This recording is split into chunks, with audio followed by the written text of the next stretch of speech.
Thank you. I call this meeting to order at 6:06, and we have 3 board Se members. convoca esta sección a las 6. I'm sorry, the interpreter hasn't been promoted to the right channel yet. Yep, we'll wait just a moment. Okay. Thank you.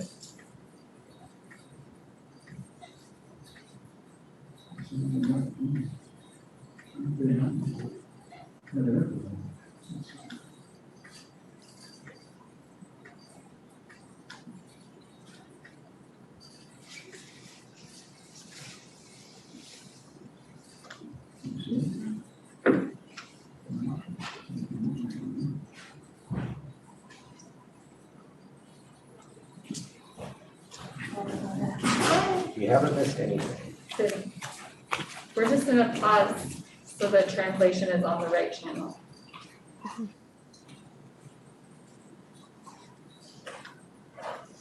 So we have a new bar. Oh. Good. I feel like it's adjusting to you up there. So you just got in the adjustment.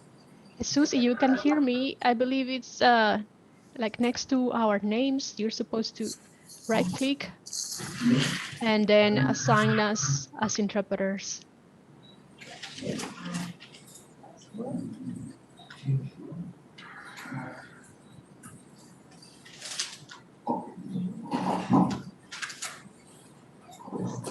Schools were having, it might not have been set up right initially. That's a while ago, For the interpretations? maybe. Oh, she's got maybe it is. Do we think it's working now? Not yet, okay.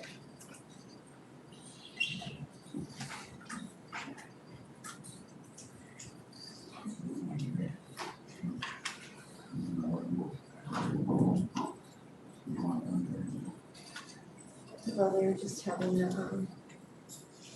the interpreter to sort of, we would hear, so she could be in her own room as a host. So they're just trying to get her assigned correctly to the. Okay, so should I also log into the Zoom or no? No, just simply. Maybe it doesn't see her. I think there's multiple screens. Let the camera go. At some point it'll, we'll have to tweak it a little bit because it should show 8, bar of 8, Okay. and it's optimum, so. It said screen 1 or screen 2, so maybe maybe a 12. That's it. Don't worry. So I just put my CW all lowered, so you don't have to put your Yeah. CW, but just. It's probably, yeah, but my feet don't. We're good. We're good, you said? Okay, thank you for troubleshooting that. We have some new technologies today, so thank you, everybody. Okay, and we have all board members present except for Jeff, who had made note earlier that he has a prior work commitment and is sorry to miss tonight. Since we'll be doing the flag salute in the regular meeting and we want to get to the public hearing, we will skip that, and then we are on to item 2, approval of the agenda. If there's any member of the public who wishes to speak on this item, I don't see anyone in person, so if there's anyone over Zoom, use the raise hand feature now. Not seeing any.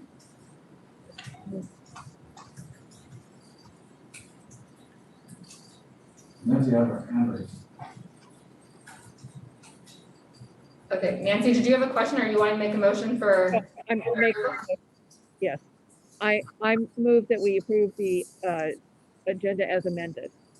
Is there a second? A second. Or any questions, comments? All those in favor, please say aye. Aye. Chair votes aye. With that, the motion passes. We are now on to item 3, the public hearing. And at first, we will have a presentation by Angela. Did you get Thank you. the public hearing notice that you're from their tree.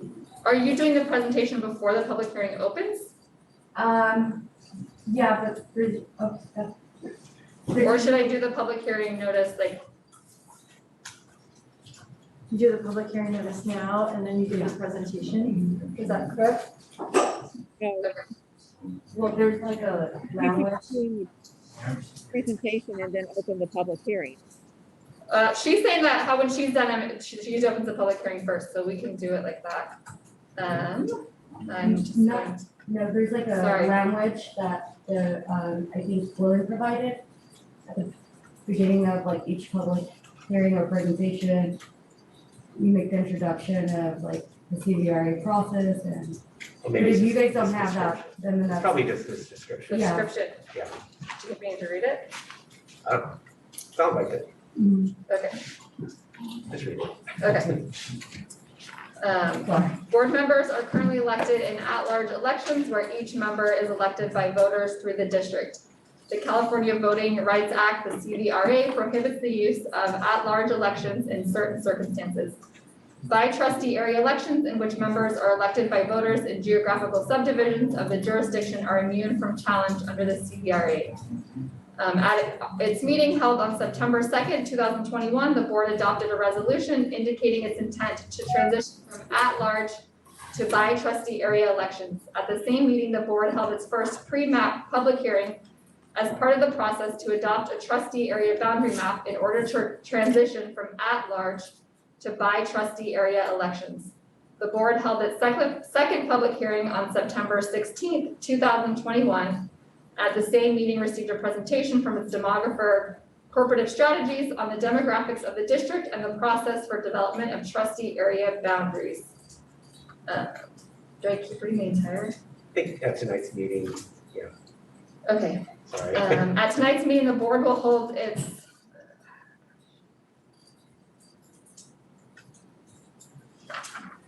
Sorry, things were popping up. At tonight's meeting, the board will hold its first public hearing regarding draft trustee area boundary maps. During this hearing, the public is asked to provide input regarding the composition of trustee area boundaries. Also, during the hearing, the board will receive information regarding the draft trustee area boundary maps from Corporative Strategies. The board may then provide direction regarding the draft maps. The law requires the board hold 3 public hearings prior to the approval of any boundary maps. The board will hold its second public hearing on the revised draft trustee area boundary maps on November 4th, 2021, and its third and final public hearing on December 9th, 2021. So do we need to do the full, approve? So I you'll think- do the presentation, then we'll open up for the Yeah. public hearing. Yeah, Okay. okay, thank you. Thank you. Okay, can you hear me? Yeah, okay. All right, so today is the first public hearing on trustee area scenarios. And throughout this presentation, we're going to provide you with the updated 2020 census information and demographics within the district. And just a brief presentation on a recap of what we've done up till now. And we'll present the map scenarios and get the board's feedback and community feedback afterwards.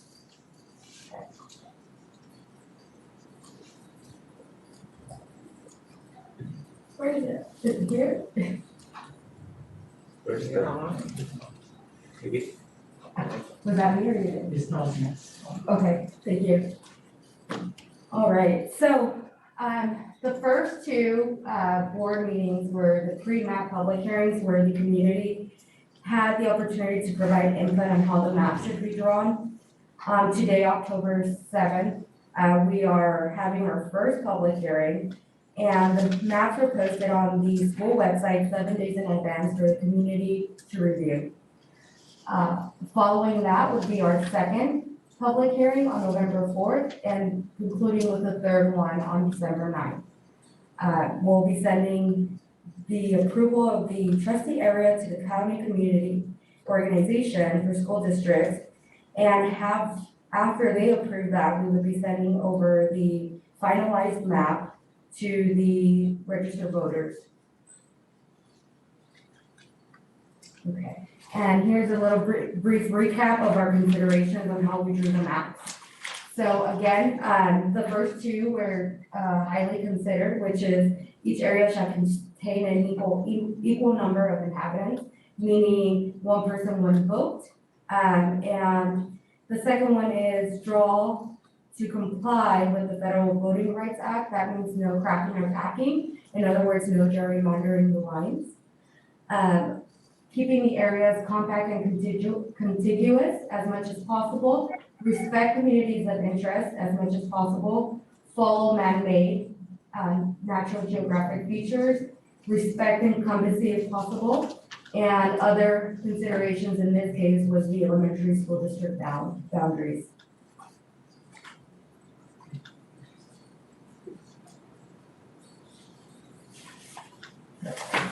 So here we have an updated district demographic. So since we provided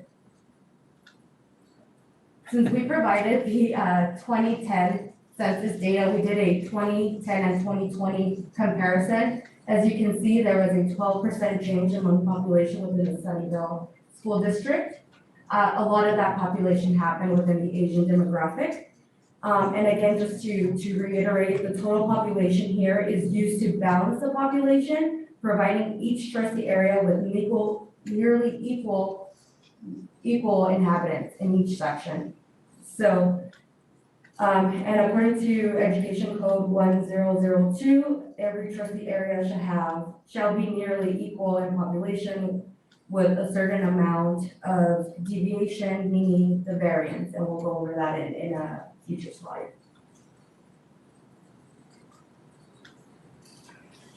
Okay, so here we have the citizen voting age population for the Asian community. And another recap, the citizen voting age population is how we better measure and understand who's eligible to vote within the school district and assist with not splitting communities of interest or impairing protected class voters.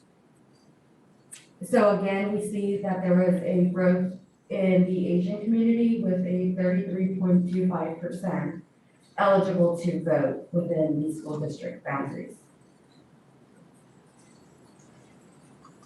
The following is the citizen voting age population estimates for the Hispanic Latino community, and that is at 17.52%.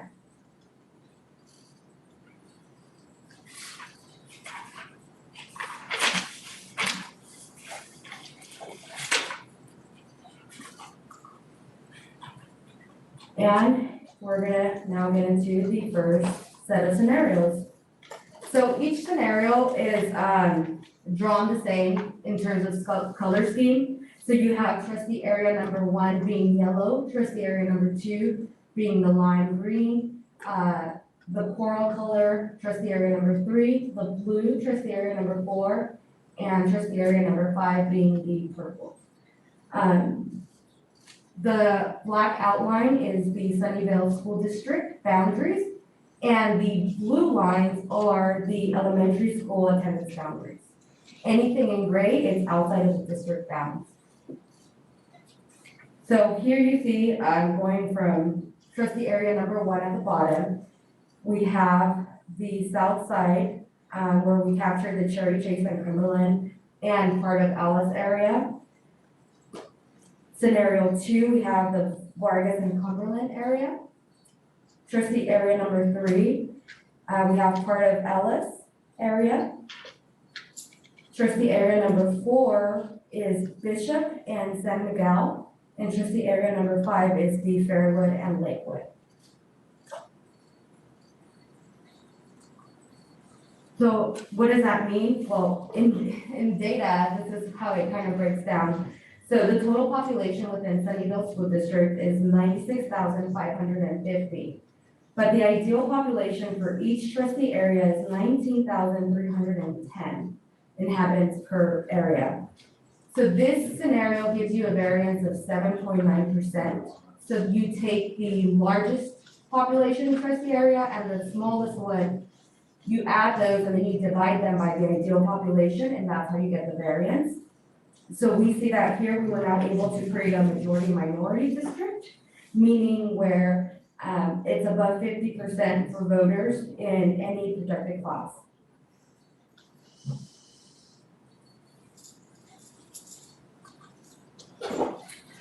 Scenario 2.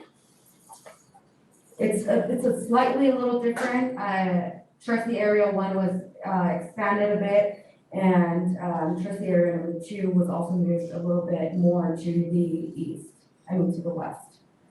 So we'll start with trustee area number 1 covering portions of Cumberland, Ellis, and trustee area number 2 within Vargas and Cherry Chase. Trustee area number 3, that would be the Ellis portion, and trustee area number 4 has Bishop and part of Lakewood, and trustee area number 5 has Fairwood and San Miguel.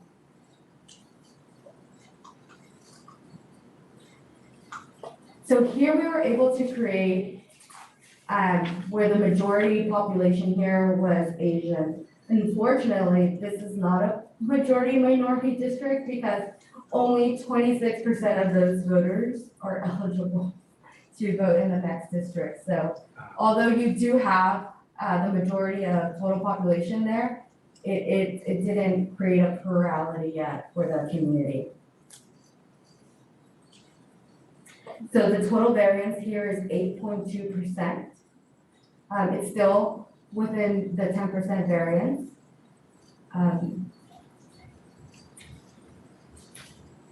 And you have almost an equal distribution amongst Asian and Hispanic voters. Okay, trustee area number 3. So here again, you have trustee area number 1 continuing to cover the Cherry Chase, Cumberland, and Ellis area. Trustee number 2, Cumberland and Vargas area. Trustee area number 3 has portions of Ellis and a bit of Bishop. Trustee area number 4 has Fairwood, San Miguel, and portions of Ellis. And trustee area number 5 has the Lakewood and Bishop area. So here we also see that we were able to get a total population above 50% for a protected class.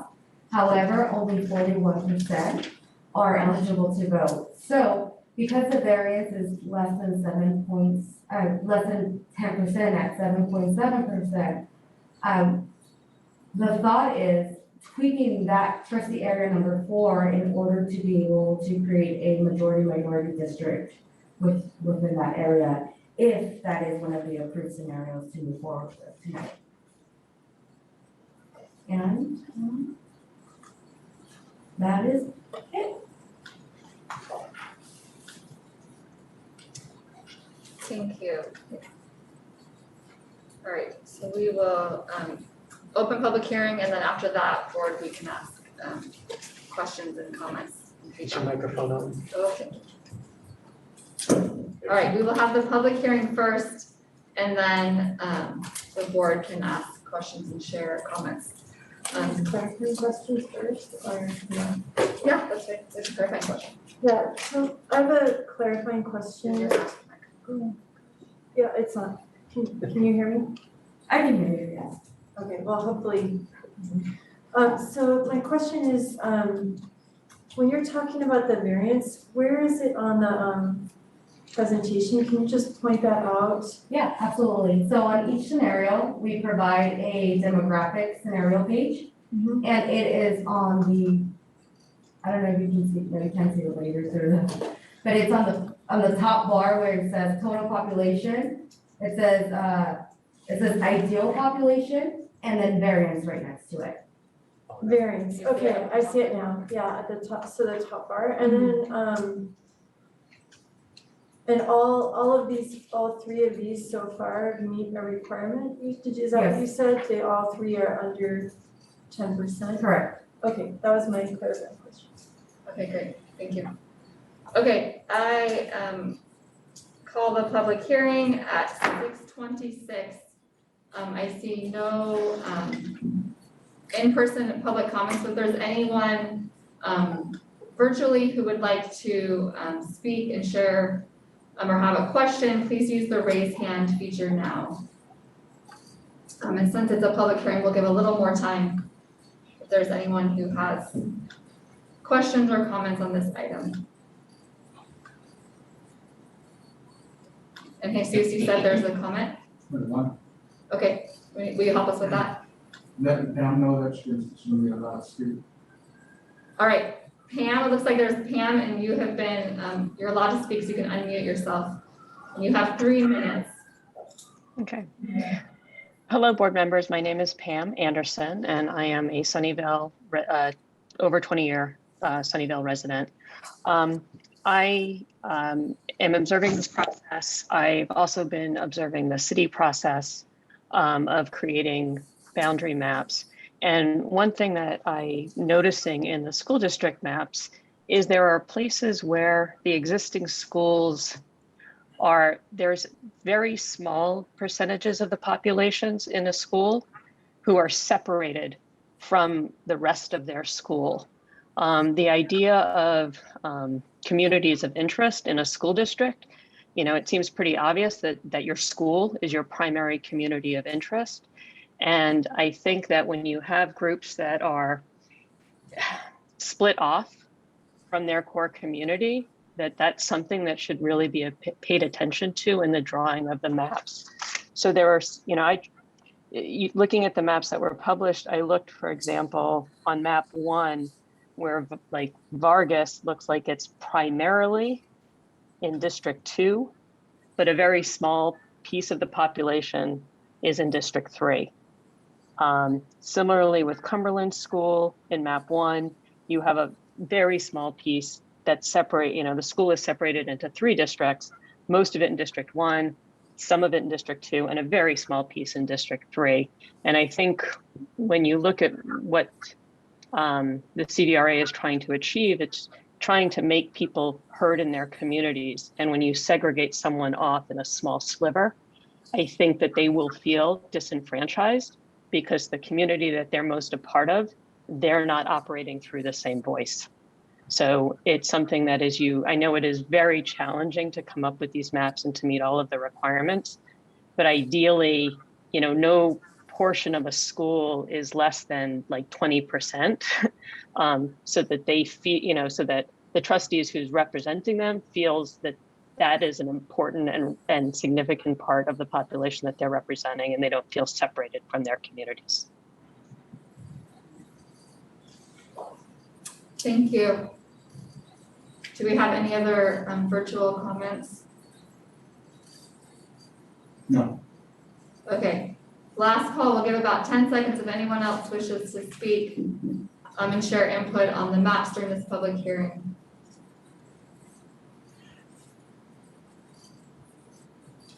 Anyone else, Jesus? No. All right, thank you. All right, I close this public hearing at 6:30. And then I will open it up to board for questions, comments, feedback. Who would like to start? Go ahead, Isabel. Okay, You want, just so, make sure your mic's on. Sounds like it is. So, well, looking at the different options, one of the things, well, as I said before, one of the things that we started with is that making the process easier, like not breaking the terms. For example, in second, then Bria and I will be in the same district, so my term will be half. We'll have to make re-elections again next year because both of them will be validated. Well, let's suppose that's just one detail, maybe not as important. But what I was thinking is that when we're thinking about us, like, even though we're caring for the whole district, we are also, when we district, there is the good thing, but also the danger that we're gonna only advocate for our school in one corner instead of splitting the resources that we've been doing for all the schools.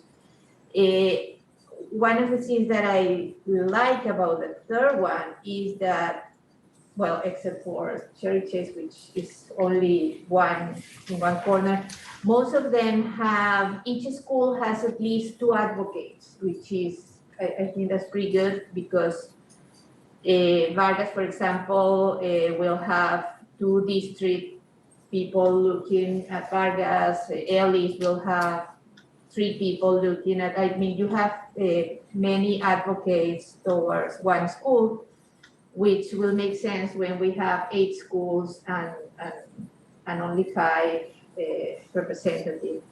So I suppose all of them we're gonna have to somehow split. I think that's a good thing that school can have more than 1 representative.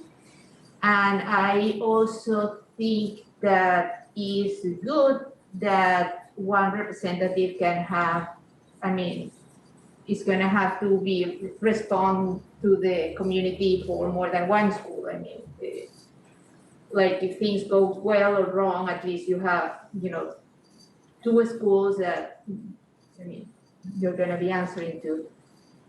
So I think I like the variety in the 3rd one more for that way. Although, there are like, I suppose Cherry Chase and Cumberland, they tend to be more community together, so that's pretty good. But then there is the case of Fairwood and Lakewood. They also tend to partner and do a lot of things together. They are kind of pairing schools. This one set them in different districts. I don't know if that's good or bad, but it's just like a thing to consider. They play, I think they have like the basketball teams, they play together, teachers go together to both schools. The kids do, I think the teachers do like a bowling thing together. I mean, these are 2 schools that normally pair, masters, share resources, and actually kids, when one school is overflow, go to the other and vice versa. Well, I don't know if having 2 different representatives is gonna break that. Hopefully not, because we're supposed to be a unified board. But I don't know, I'm just pointing out that breaking them, is it good or is it bad? Is the fact that 2 people, different people are gonna be representing each of these schools, is it a positive or a negative thing? It's like, but I don't know, I'm just putting it there, like this is an example of 2 schools that are tied together very well, and now we're splitting them somehow. We need to consider that. But on the other hand, I like the idea that you have more than 1 advocate for 1 school. Like there is gonna be more than 1 people fighting for that school going, and I suppose the only way is like, is we split 1 district among more than 1 school, so every school can have as many representatives as they can. And then you can actually see, I mean, feel for more than 1 school at the same time. So I don't know. Thank you as well. Bridget? Yeah, so when you were mentioning, like different scenarios about Ellis and Bishop get split up quite a bit, right? Like, so they're very shared. And, to the comment that was made by Ms. Anderson, I remember when I first started on the board that the discussion on the board was, well, we're gonna wait for the 2020 census, but there's a risk in going to trustee areas in that we really don't want it to be 1 school, 1 trustee, right?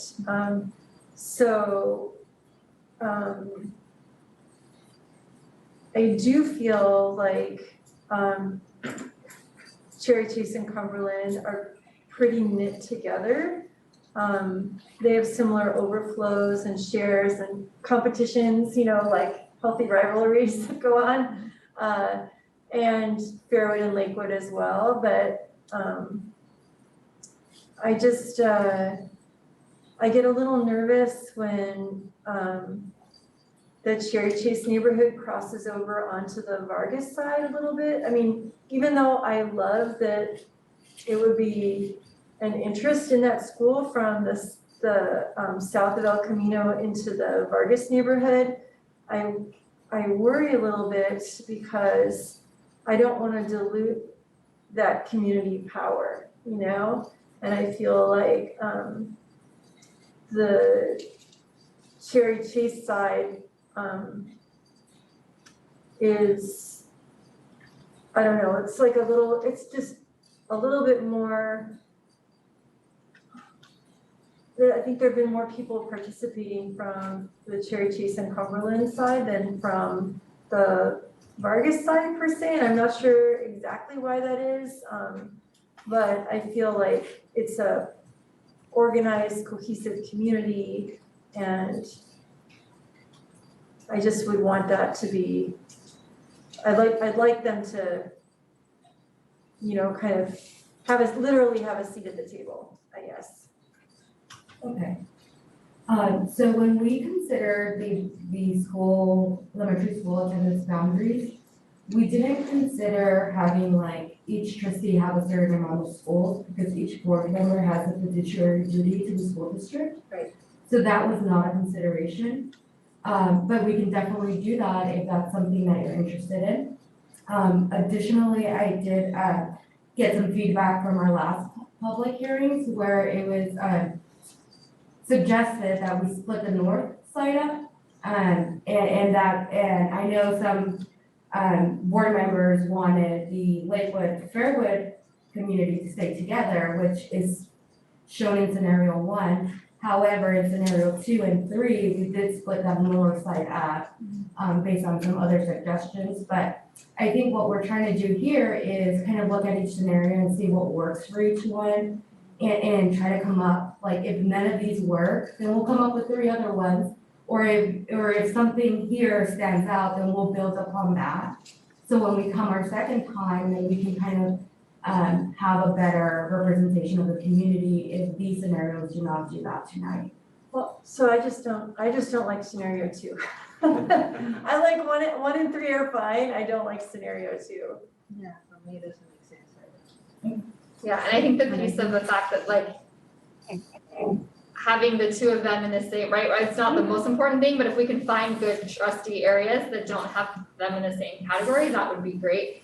Having Jeff and myself in the same one, you know, Jeff, I think has made it clear that he's not running again, so that's not a concern at all, right, for Jeff and I to be in the same area. That I would leave that up to the board. Yeah, but I'm just saying, as you're like looking at other maps, right, I think that would be the. Yeah, we do consider incumbency when Yeah. possible, but it's not a It's not one of the main priorities. factor, yeah. Nancy, did you have questions or comment? Yes, thank you for recognizing me. I guess what I would say is I know people want to be in nice, neat groups. People want to be what? People want to be in communities of interest and we're thinking of school groups. The reality is that while we're school focused, if you're looking at voters, they're geographically based and they may not have the same complete alliances to the geographical schools that are closest to them. So when you talk about breaking up a school community, I appreciate that conversation, but the reality is that the voters may not all be actively attending that particular school. So I'd like to invite you to think about community of interest in a little bit broader context, that we're not just talking about individuals who are actively attending a specific school as being the people that we're seeking to represent. It's a geographical grouping whose area may encompass a particular school. The other thing is that is not explicitly visible is that in each of the scenarios, it's my belief that the communities are contiguous from the perspective of their school of middle school. So that even though you're perceiving that elementary schools are not all together, the group actually is contiguous because of the overlay and alliance with the middle school. Because what we're not seeing on any of these maps is the middle school overlay. So that you would see that there's more of a community of interest, of similar interest, if you broaden that concept of what a school means, or school affiliation and flow. Am I correct in that? I agree with you, Nancy. So the other reality is that the more people who are looking at a particular community, the more it amplifies the voice. The reference was to where the city had been. I am in a particular trustee district that is geographically disparate to the majority of that particular grouping in there. It was deemed a community of interest because in my particular area there's a mobile home park, and it was thought that all the mobile home parks should be in one area and have one person representing them. And the reality is that if we're really looking at advocating for communities and children who have specific needs and communities, you want to have more than one person being your advocate. So I'm not afraid of having some of these areas being shared by multiple trustees, because that has the potential for amplifying the voice instead of having one person lone out in the woods who's representing a particular community that has been underrepresented and has distinct needs. It's better that it gives an opportunity, if we look at this from a different perspective, of having more than one voice echoing the needs of a broader segment uh, um, of the community. Those Thank you, Nancy. are my particular thoughts. And I have a question. a question that I have. Nancy, I have a question. I have a question for you. Nancy, when you look at the maps, like, do you have an idea of like when you said you consider yourself not in the sliver that the city decided for you. So do you, like, when you look at these maps, do you feel like any of those scenarios that they've drawn for you, like, are a good fit for you, or like more than any other one?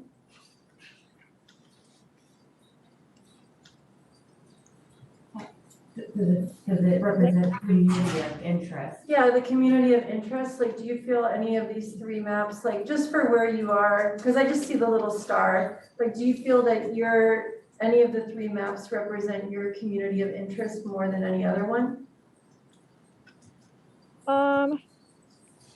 It's divided up differently.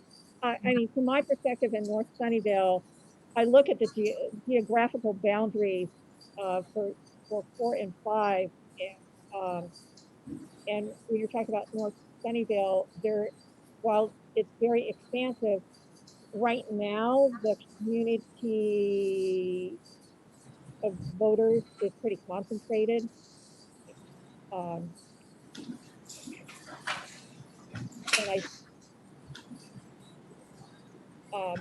I know that's going to change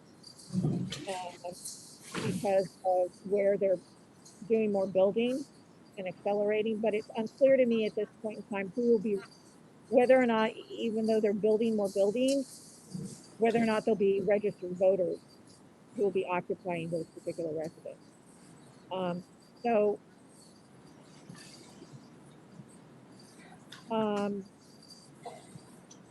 I have some ambivalence. I think they're all pluses and minuses.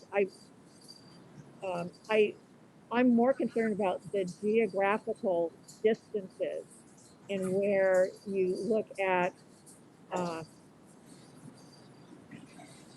the smaller little fragments that are chopped up by the Central Expressway and 237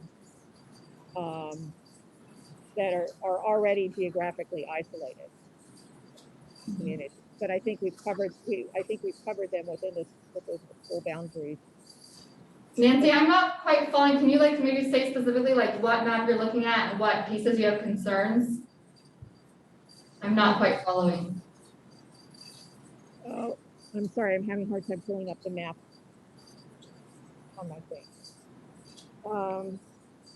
As you're pulling up, I just wanna just share generally, I appreciated Nancy's perspective that idea, right? Because like it is, as we're looking at the maps, we're thinking like, oh, the schools, but the people who vote are like so much bigger than the schools. So that was a helpful reminder that like, while like we want to keep in consideration, the bigger consideration is the people who are voting, and many of them are not connected. I mean, they might be living in that area, but they're not connected to the school.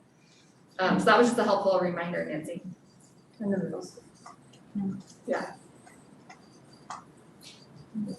Sorry, I'm working two devices and I'm having a. You're okay, or if you just remember specifically, you don't remember which map, you just like remember more specifically, like I just wasn't really following. Oh, so traditionally, if you look at the cultural barriers that have been created by the geography of the roads and the streets, and how the community in total of Sunnyvale has been subdivided. There's El Camino, then there's the Central Expressway, and then looking at it diagonally, it's the 237 going across that has created isolated parts. And even there's 101, but there's some students who still are in closer to Bishop that have gone in the past to Lakewood. So I think that I think that a lot of that has been mitigated by these maps that there's more opportunities for people to think and feel like they're together. The area of isolation, if you walk out the areas of isolation that I see have actually been more geographically connected. So like way, there's that one isolated area off of Central Expressway near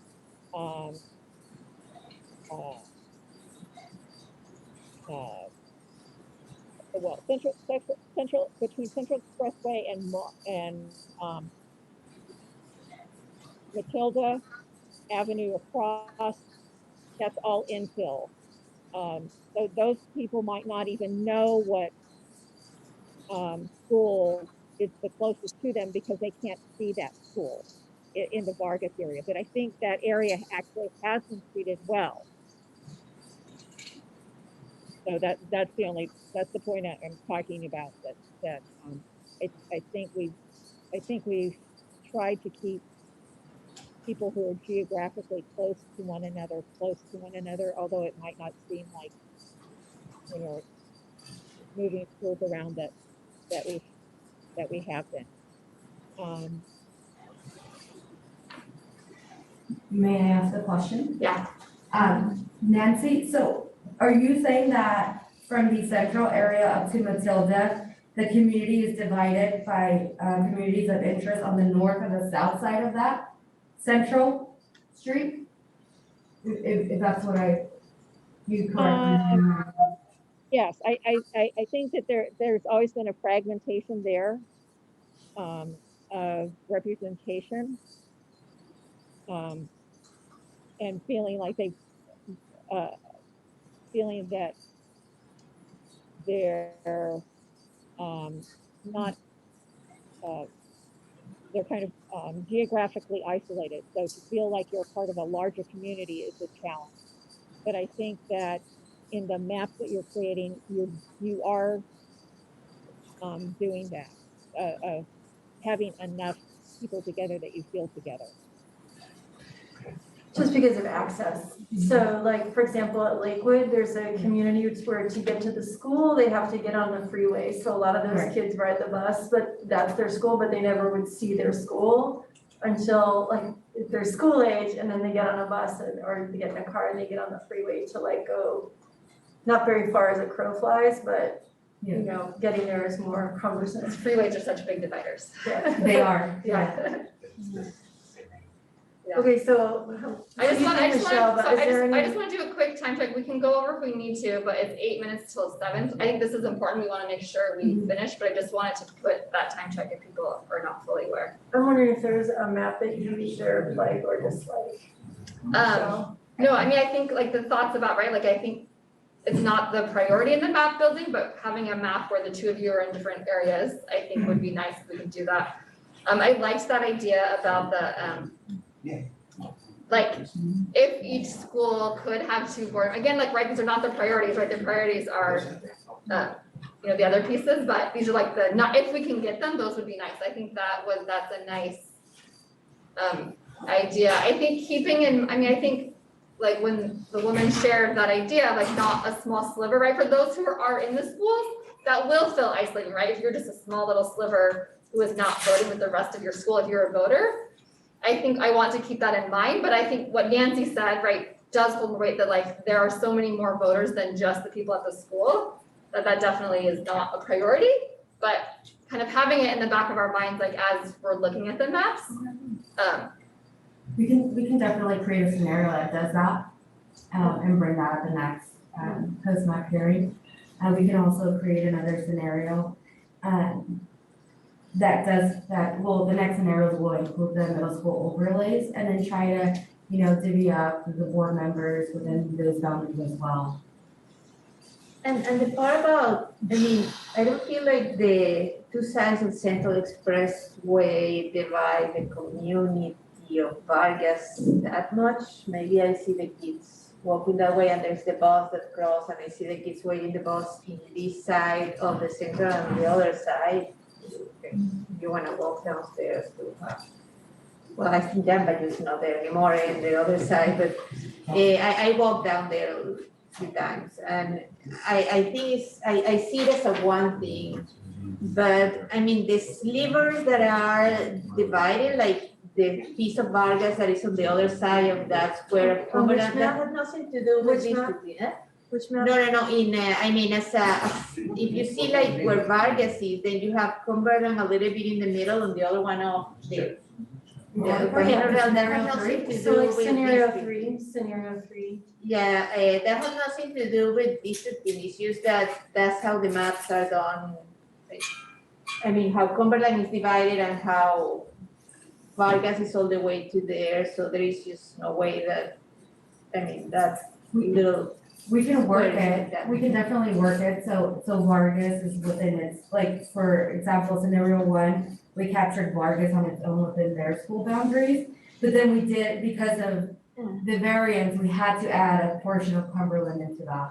So we also have to consider that we have to balance the population, and we also have to consider the Federal Voting Rights Act, where we have to utilize the CVAP information. No, I think I like that, but I think that, I mean, because the schools, the elementary schools are, you know, are very weird how they're shaped somehow. It's just that how it is over there, in that little corner over there that is pink over here. In 3 and 2, in 3 and 1, it's just that how it is.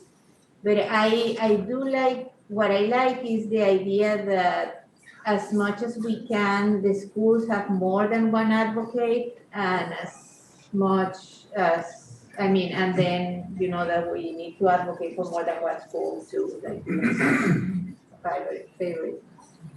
So I would encourage in the next map to also do the bigger boundary of the middle schools, because I think you'll see that you talk about advocating for more than one school. We don't see the middle school in this scenario. Yeah, no, and in Yeah, this, because I think if you start like, Cherry Chase is over in a corner. And so if you, like, it would be hard, I mean, I guess Cumberland, the trustee, if you had a trustee that was taking some of Cumberland or some of Vargas, I mean, it's kind of, like the ones that are in the corners are harder, right? Like Fairwood's a little harder because it's out on one edge. And, maybe Sam, so, I'm just saying, like, you don't have to overwork it. yeah, the Cherry Chase and Vargas are in two corners, and they're gonna be difficult to give to more than one person. But I think like the middle school, that's a good point, because over here, 3.5 people are gonna look for SMS, and one is gonna look for Colombia, or 1.5 for Colombia. No, wait, Well, my guess is we were trying to like do it based on middle schools. I don't think that would work with all the priority pieces we have to do based on looking at the maps. No, what I'm seeing in the overlay is that everybody's saying that you need to have a community advocating for more than one school. And with the middle schools on top of that, you created. Oh, that's what you're saying. Do you understand what I'm saying now? because that community that they're looking at is actually wider, right? Because you're interested in the wider community of the middle school overlay. Yeah. Because you're advocating for two populations. An elementary school and a middle school. I do have a question though about the north side of the maps. So we've provided like 3 separate scenarios of the north, and I kind of want to know like what are your thoughts of those, because I know that was a consideration when we were having the pre-map hearings. Yeah. Nancy, do you want to share your thoughts first? I think you're the one who mentioned it. Did you hear the question? I think so. So the one scenario, and I forget which map it is, I think it's 3, where you have San Miguel with Fairwood. That's a stretch.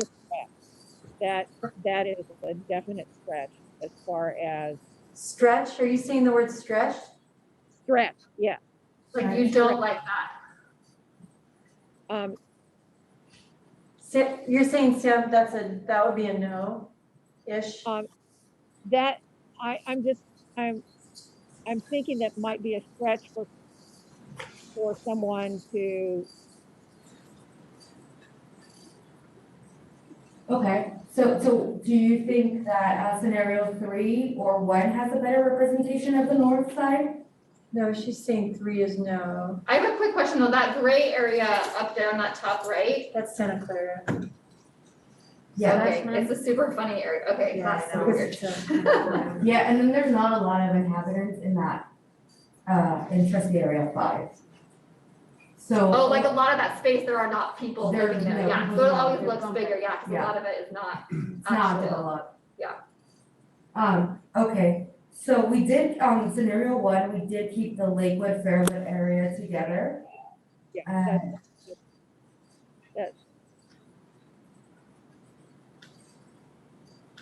So Nancy, you're saying you much prefer the Lakewood Fairwood scenario? Because Bishop and San Maybe Miguel. she can't That's what talk she's. when this thing is up for some reason. I heard her. You take the map down, see if you can hear her. Just for a second, we're gonna see if that was what's causing it. Nancy? yes. So you much prefer the map 1 with Lakewood, it's map 1, right, it has Lakewood and Fairwood together? Right. So you much prefer map 1 that has Lakewood and Fairwood together as opposed to map 3 that has Fairwood and San Miguel together. Is that what you're saying? Yeah, I think if I were looking from a community, not a school perspective, but a community perspective, that I think that map 3 has some challenges for the community to feel that they're a community. Okay. So, so on scenario 3 and 1, when we look at the bottom portion, when we look at just the area number 1, 2, and 3, what are the pros and cons there, on scenario 1, 2, and 3? Okay, and I need to physically see this map, and I'm not. So, scenario. Nancy, we're just gonna share it first. I think I like scenario 1 because Fairwood and Lakewood are together. And I like that, for me, it feels like Vargas is not being taken over by Cherry Chase, honestly. So I don't want, and I'm not trying to say that in a mean way, I just feel like, I just feel like that is a community with a lot of voice, and I would like to Okay, you have that there. Okay. So, but other than that, and I also think San Miguel and Bishop are, like, San Miguel's a really small school, and Bishop's a little bit bigger school, but I feel like they share a lot of, community interests together as well, so I like that. And I hate map number 2. And That's okay. I'm just gonna say that. And map number 3, again, like, if I think because Nancy lives on the north side, I really do respect what she's saying as well. And I just, I can live with it, but I don't think it's ideal. Okay. So I guess what I would say is, for me, hearing what the community says is more important in many respects. Do they feel like they're being thrown, that do they feel an affinity for one another in that scenario 3?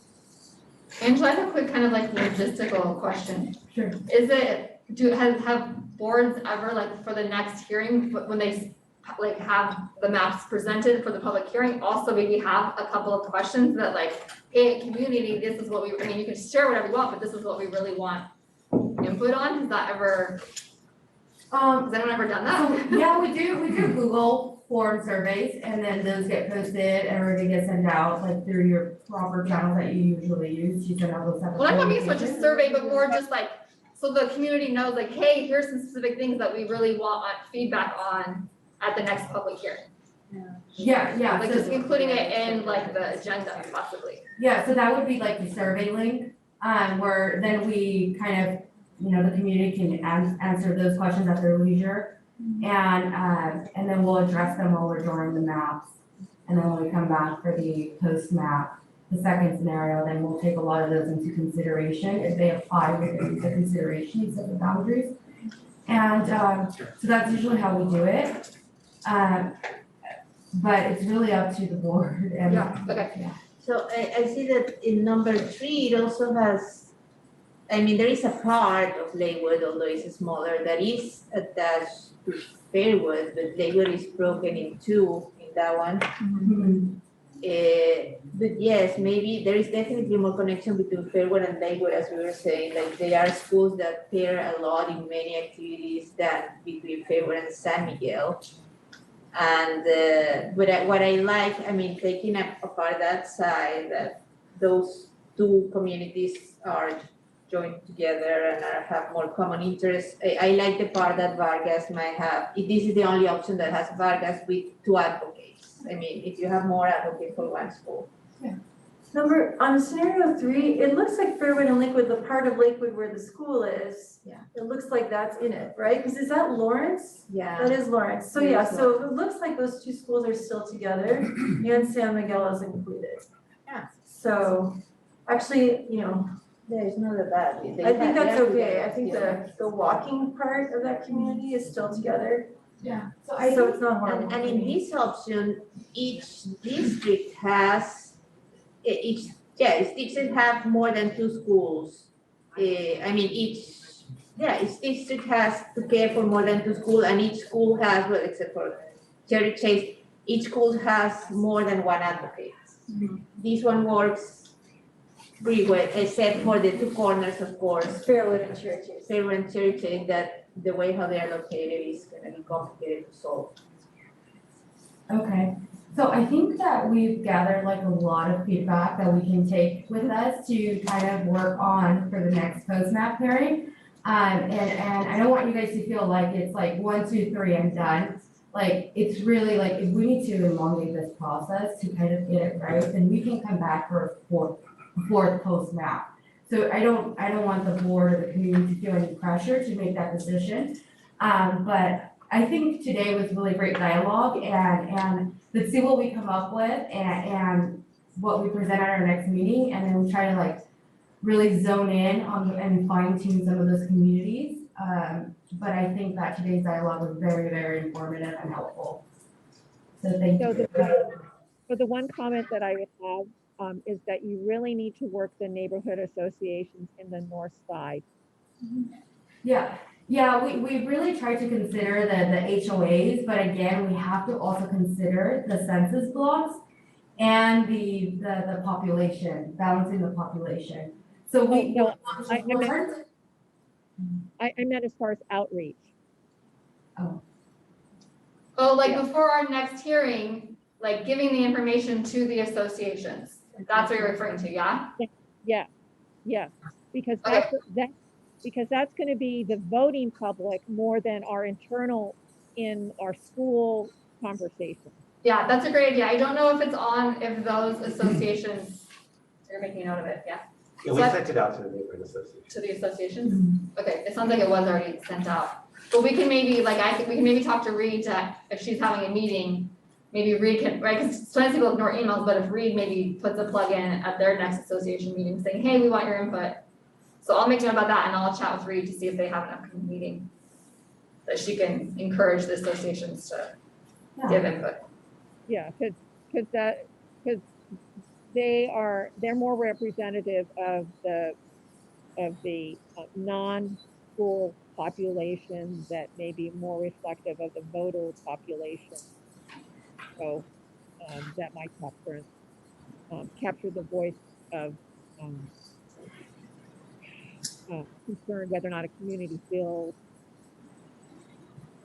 affiliated. Yeah, that's a great thought. Thank you, Nancy.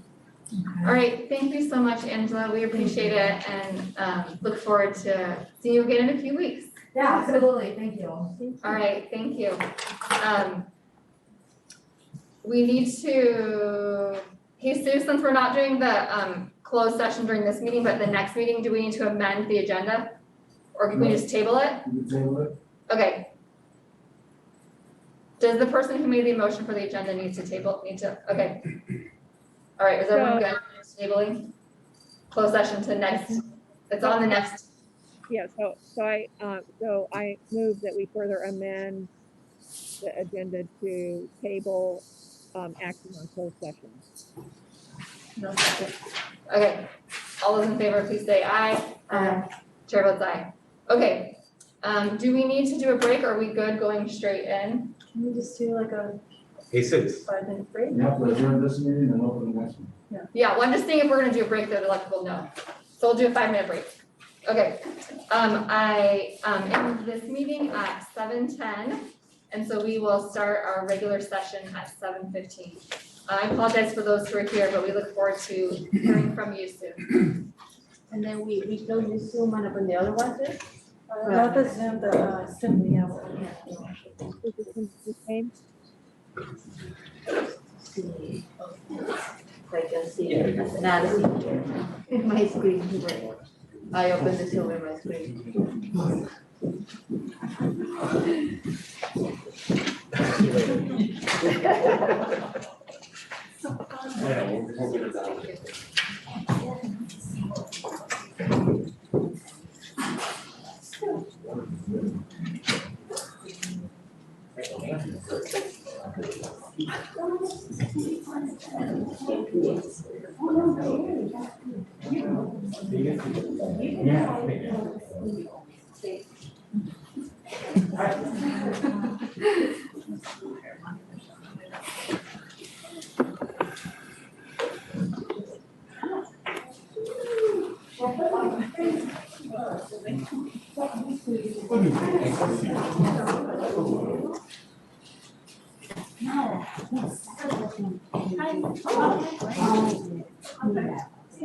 Yeah, it's so we, I can sure. Yeah,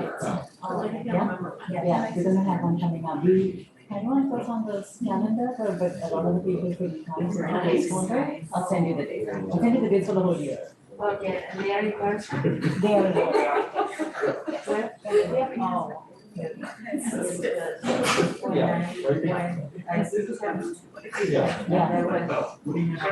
White board was meeting for this, so I said, oh, can I go there? So I put it on my calendar. Okay. I did more details. Yeah, So and then when I was meeting, like, okay, where do I go? Wait, yeah, And then I tried to ask, and it wasn't online, it wasn't Okay. anywhere, like, I asked mine. We I don't will. know where it is. We will, it's right here, and we will put it, yes.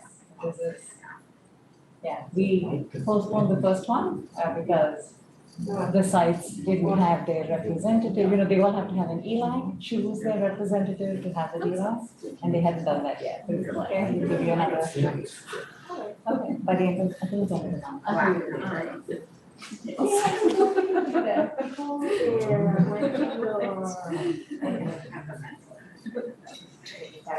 Went to your here, we're having training for, I mean, to teach the teacher how to. We did, yes, we had many different sessions, that was one of them. And, I like your time. Right? For representing. I know, why not? I've seen them more often in the past 2 weeks. Like, we haven't. That's really nice. I know. Yes.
And then also the regular.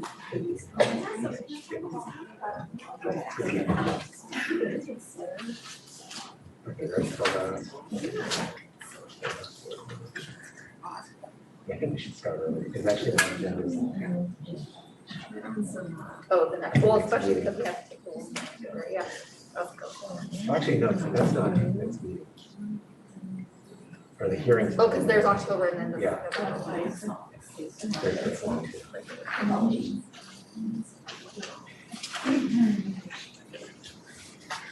It's kind of nice because it looks dedicated. All right, we ready to get started?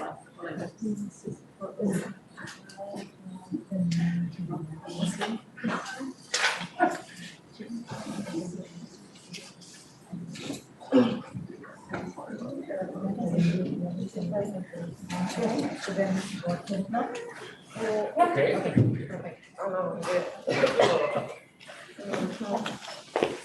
All right, I call this regular meeting to order at 7:16. All board members are present, except for Jeff, who had let us know previously that he has, a work commitment, and Nancy is with us virtually. If everyone could please stand and join with me in a pledge of allegiance.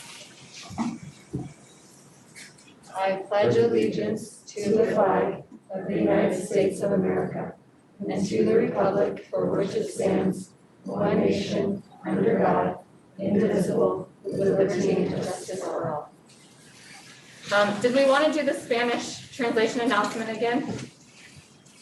Okay, go ahead.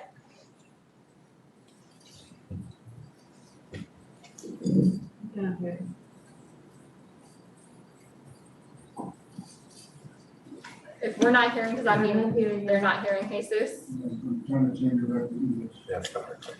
Yeah. It's not letting me know about government.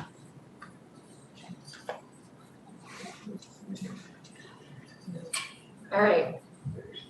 Yeah, so those who want Spanish translation, you can push the icon, but because we've promoted her, we can't bring her back into the English part. Okay. We are on to item 2, approval of tonight's agenda. And seeing no in-person comments on that, if there's any virtual comments, please use the raise hand feature now. No comments? Board, is there a motion? I'll move to approve tonight's agenda. I second. Do we have Nancy on there? Yes, Okay. I'm here. Okay, we're not seeing you right now, which is fine, but I just realized like, oh shit, I didn't make sure you were here. Yes. Okay, any questions, comments, board?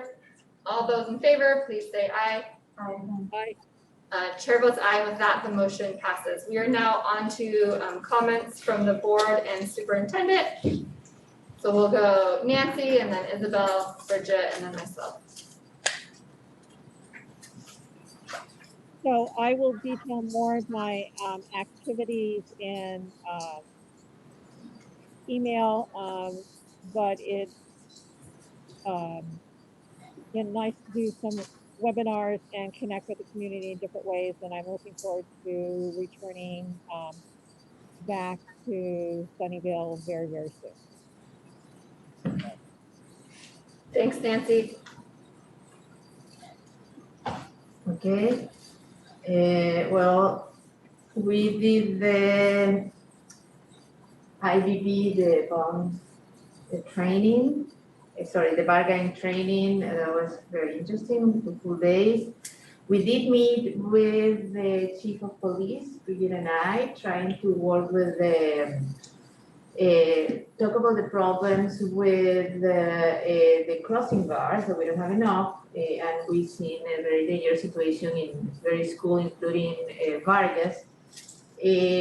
After talking with him, I think the ball kind of got rolling, and we saw again how the priorities were set, and how the priorities were set by their consultant, because they are understaffed, and who was having priorities apparently was just in alphabetical order. So Vargas was kind of unfairly down there. But that one got shuffled again, and I think you guys got the cross guard now this week, or we're supposed to have it, no? Not yet? I haven't checked it. Yeah, I'm thinking maybe they're getting trained. I know they were hiring some new folks. Okay, yeah, they are trying to hire, that would be great, and they're supposed to reshuffle in a different way. She said they have like one way to put priorities depending on how dangerous the sites are, but somehow the consultant will put it in alphabetical order, which makes no sense.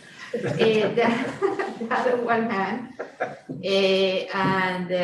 So that's something that we need to be keep checking that is actually happening. They do say that they are looking forward, and they will actually come and help training the community and talking with the community about safety around schools and And they want to be invited, they don't want to intrude or be school side, so they want the schools and the community to help them.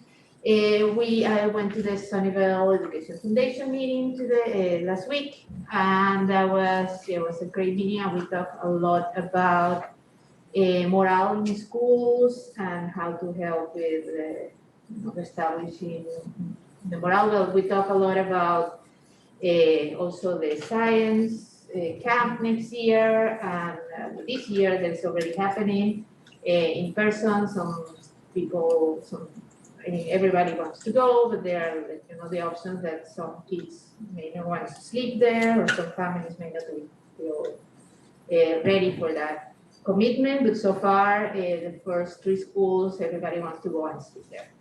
And then there was there were a lot of meetings and things. Oh, the visit to the ELAC and the San Miguel school. And yeah, we saw also, we went to Fairwood. We saw how the schools are working again and the environment, and how kids are getting ready for start accepting volunteers pretty soon. And at least in Vargas, so far the policy is that all the volunteering is going to be outside. Fairwood, sorry. It's all the volunteering is going to be outside, not inside the classrooms. And of course, fully vaccinated volunteers, so that was very good. That's how they're working so far. And I think that's pretty much it. And I wanted to just, put an emphasis in us trying to tell our communities, that we're filling this position so they can be part of it. Some people might be interested in crossing guards, no-names, para-educators, and we have all these things that we need to fill up, and we haven't been able to. So, yes. Thanks. Okay, so I sent in most of my activities, and for trustees, if you haven't filled out the legislative action survey, feel free to do that, and we're leaving it open for another week to try to get better information. It's only a few questions, but they're gonna make you think, so that would be great. We'd love to get that information. And then I just wanted to let you know that, again, when Isabel and I have been out looking at the different schools, we were looking at the crossing guards, but also we've been showing up sometimes at pickup and drop-off times, or mostly drop-off times. And, it's just been a while since people have been to school sites. And I know for myself, I have to budget more time to get from point A to point B. When everything was on Zoom, it was like, 5 minutes till a meeting, great, no problem, and I could go and change the laundry and take out the dog and feed the cat. I could do all sorts of things in between, and then I could just hit a button and be there. And right now, like last week at Springer Elementary School in Mountain View, a kindergartner was hit in the crosswalk with their adult parents crossing in the crosswalk with them, holding their hand, and the student ended up in the hospital. And then we were released from the hospital, but it was so traumatic for the whole community. And 2 weeks ago in Lafayette, which is in the East Bay near Walnut Creek, a crossing guard was hit by a grandmother who actually had the student she was picking up in the car with her. And that crossing guard was hit, saving the life of a 6th grader. And so I just think that, it's great that public safety will come out. They said they would come out to any PTA meeting, any coffee with the principal, any event that they had, they could set up a table, but they really want to be invited because they don't want to be pushing into the schools. But I think it would just be a great opportunity.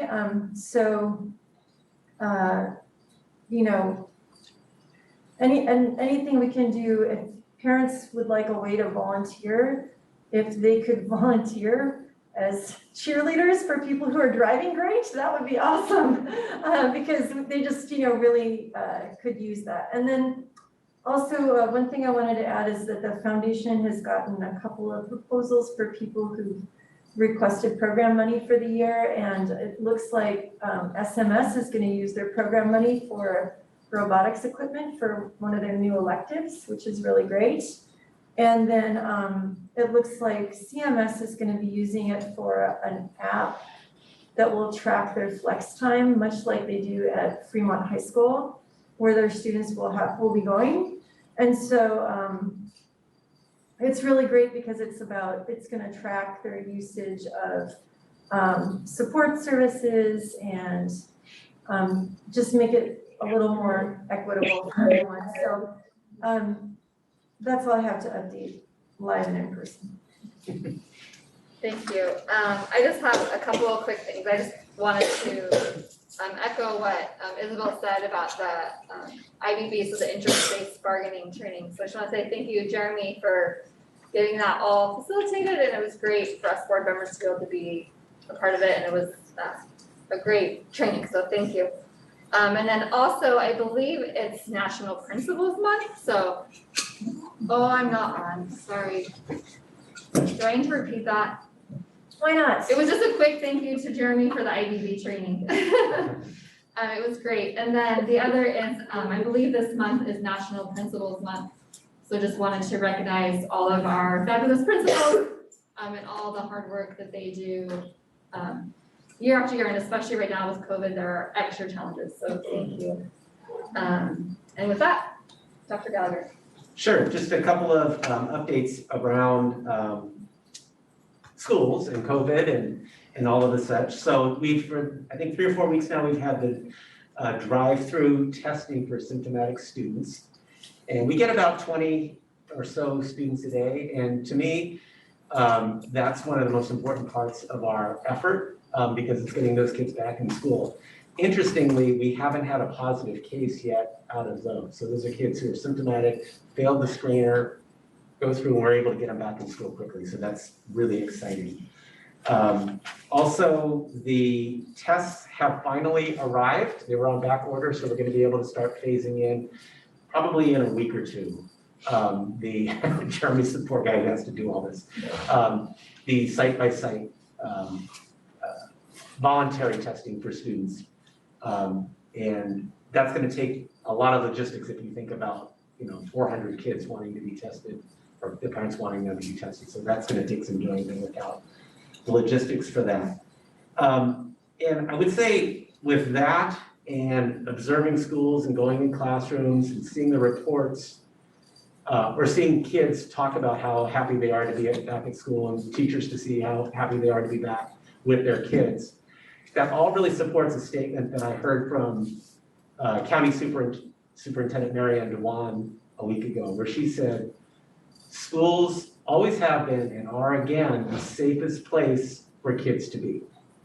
And that really struck me, that all this hard work that we're doing is really making it true that the masks that we're wearing, the vaccinations that our community has engaged in, we're like one of the highest vaccinated counties, our particular school district, all the SEL work that we're doing is really making schools the safest place that kids can be. So I think that's, I take a lot of pride in that.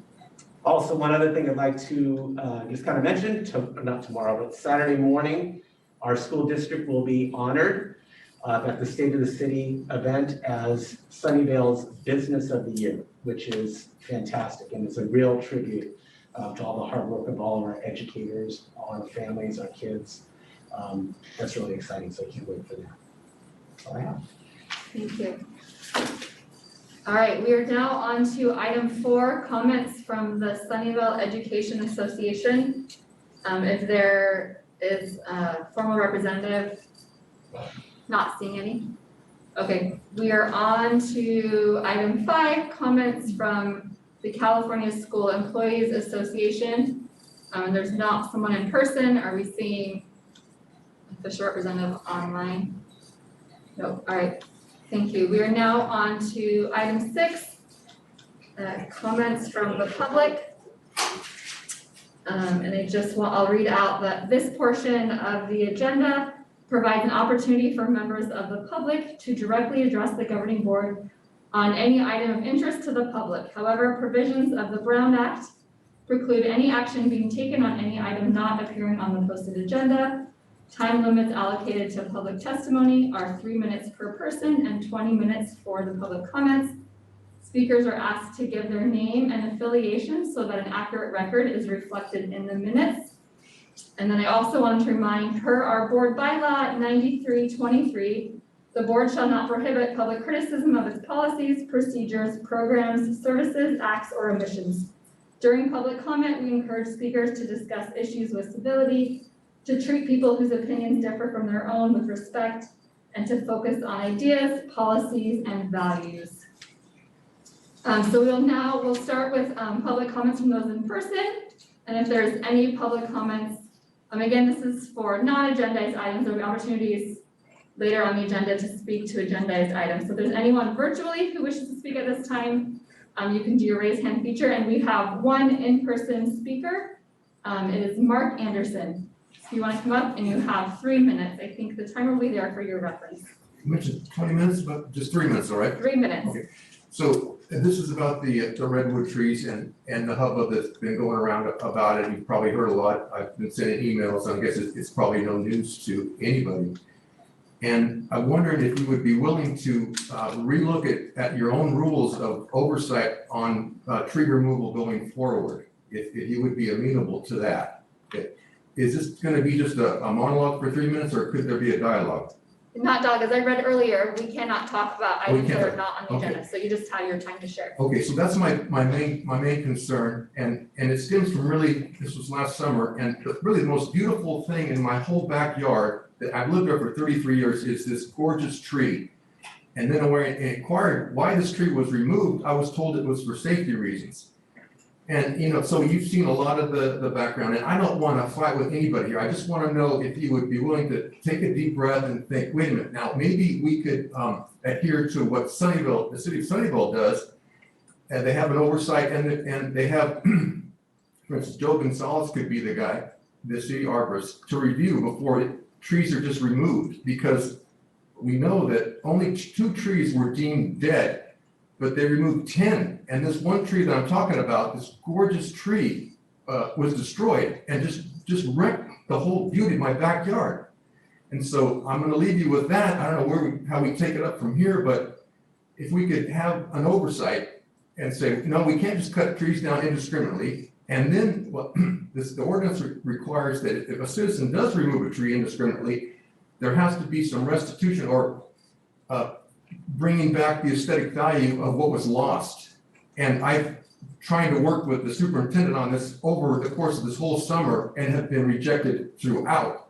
So I want to that's the summary of what I want to say. I probably ran into 3 minutes already. All right, thank you.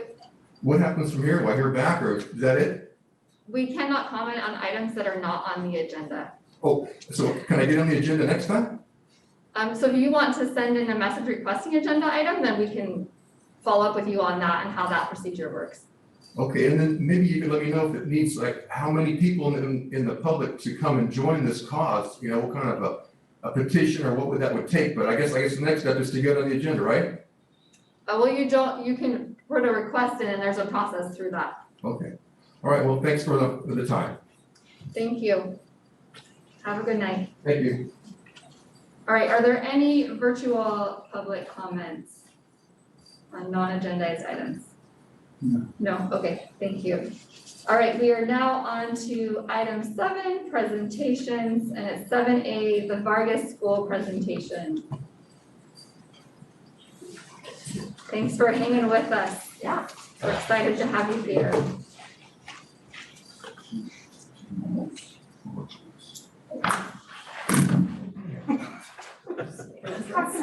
You're doing great.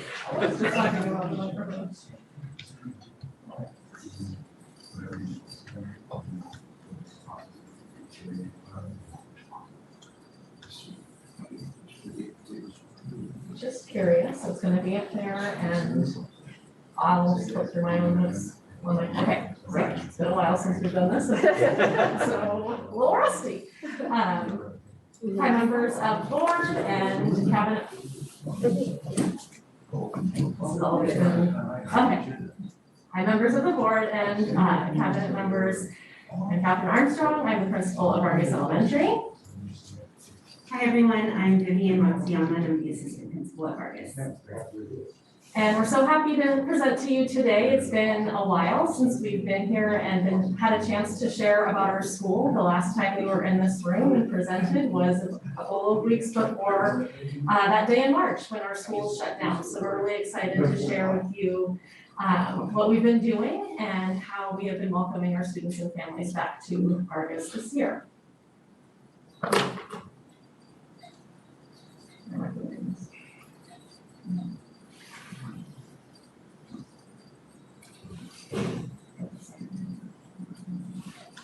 Okay. So to start, I think you've all seen our Vargas mission at Vargas School. We strive to create an engaging learning environment in which students develop their sense of social responsibility, scientific curiosity, and desire for lifelong learning. We wanted to start with sharing a little bit about where we have been. We won't go in total detail about each bullet since you've seen it, but this really paints a picture of our students and families as they came back to school this year. What we really want to highlight is the number of students that were able to receive some form of in-person instruction in spring of 2021.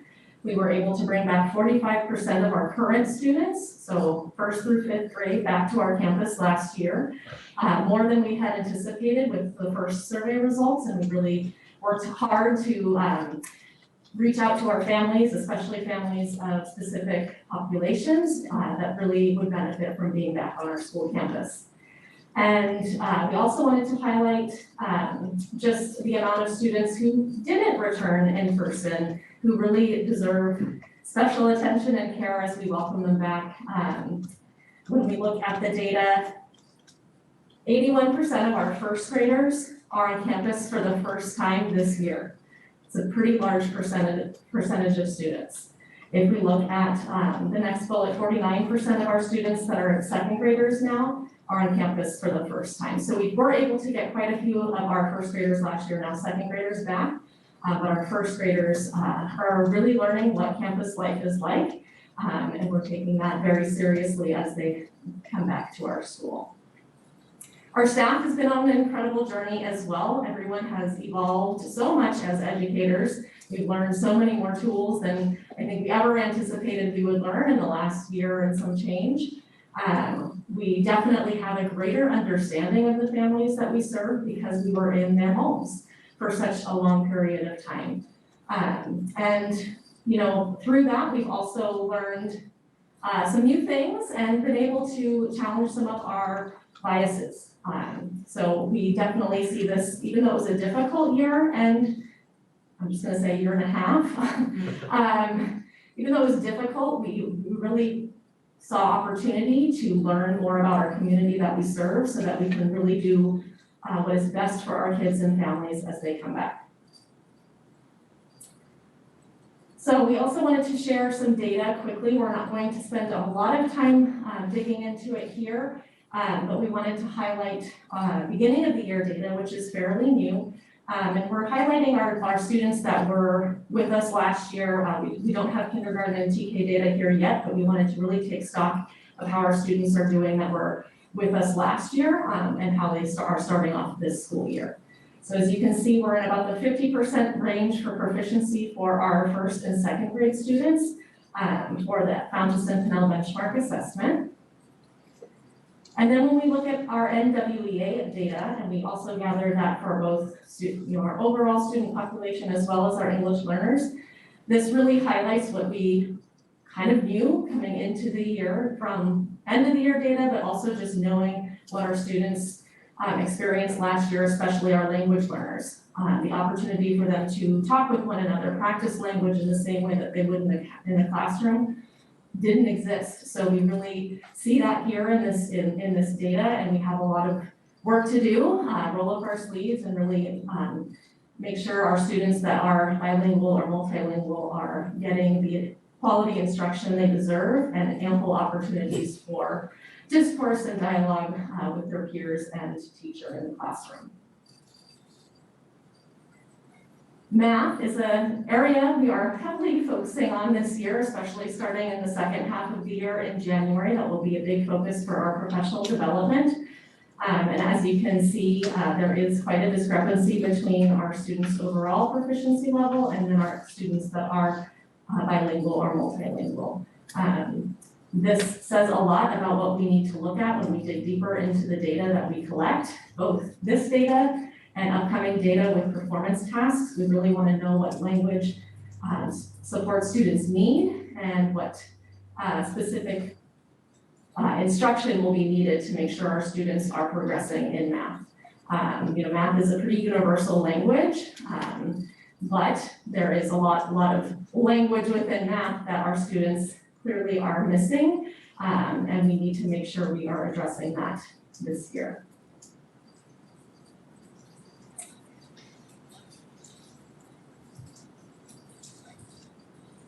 And this is just overall, I'm gonna skip through this so we can get to some other parts of the presentation.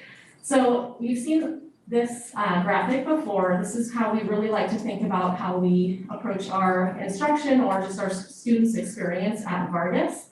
We wanna make sure that our students are successful, and in order to do so, we need to make sure we take a kind of a three-pronged approach. We wanna make sure our instruction is effective and engaging. We want to make sure our families are engaged and connected to the school, and we want to make sure our students are provided a safe learning environment where they can thrive. And it's important to remember that this path to success is going to look so different for every child, and we'll really talk a little bit more about that when we discuss our MTSS goal. So these are the goals that we have set forth for our staff this year. We have 5 of them, and they are very important. We're starting the year with really focusing on building trusting relationships with our families, knowing that they are coming back to our campuses for the first time. Their access to teachers and the adults teaching their students and working with their students is limited due to limited access to campus. So really thinking about ways that we can engage with our families, get to know them, get to know their hopes and dreams for their children, so that we can better serve them in our classroom environments and school.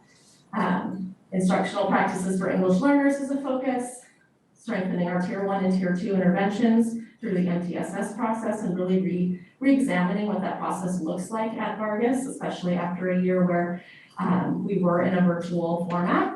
And then ending the year focusing on balanced math instruction and figuring out where are we going with science. Let's reconnect.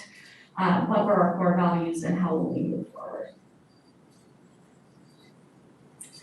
So I'm going to start with a focus on building trusting relationships with families. This, again, has been the focus for the beginning of the year. And we were fortunate to be able to host a PD over the summer with an organization called Parent Teacher Home Visits. And this organization focuses on kind of a format in which we learn how to engage with families and really come in with no real agenda, letting the family drive the conversation. So we had about 80% of our staff join us over the summer to get trained on this particular format and learn the components of having these conversations with our families so that we can establish that trust with them, especially as they come back.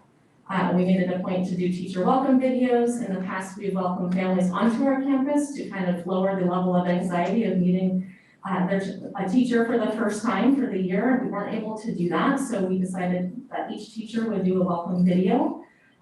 There's some great ones. If you would like an example, I can send it your way. I shared that with you. But we did really notice that even though it was virtual, it wasn't an in-person interaction, it reached everybody. And we had a really successful first day back. There were fewer tears than probably would we have returned in person in the past. And it was a really great way for kids to not only see their teacher in a mask, but also see their face without a mask too. So we got some really great feedback on that. Really focusing on just being as visible on our campus as possible. Vivian and I are out every day trying to connect with as many families as we can because we don't get to see them within the gates as often. And we don't have those in-person meetings, so really being as visible and transparent with what's going on our campus as we can. Our outreach assistant has been critical, and then we just have a great team that supports her in her work between our nurse, who's addressing COVID needs, our office staff, our social workers. They've all just been such a huge part of this launch to the school year. And we just had parent-teacher goals conferences, which was a great success. Teachers gave feedback yesterday that just having the accessibility of doing it over Zoom, while there are some things you miss with an in-person conference, the attendance was high, and it was really easy for a family to step away from work for a few minutes, hop on a Zoom call, as opposed to try and really taking, they may in a normal scenario need to take a whole half day off, which can be a little trickier.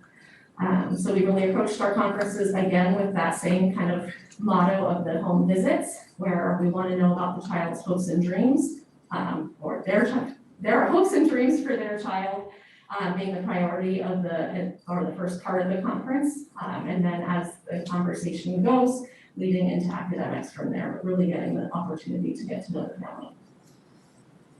So we wanted to share a little journey of what this might look like for a student or a family on our campus. So I'm going to share a little bit about a family that's near and dear to my heart. They've been with us since October, I want to say, maybe it was September 2019. They have a third grader, a fourth grader, and a fifth grader. This family has unstable housing and employment since they've been with us at Vargas. Attendance has been not a problem, but a challenge for this family, not only when they've been here in Sunnyvale, but at their previous district. There's been disengagement during distance learning, and while they did attend the SLG, it was brief. So we really wanted to make sure they had as much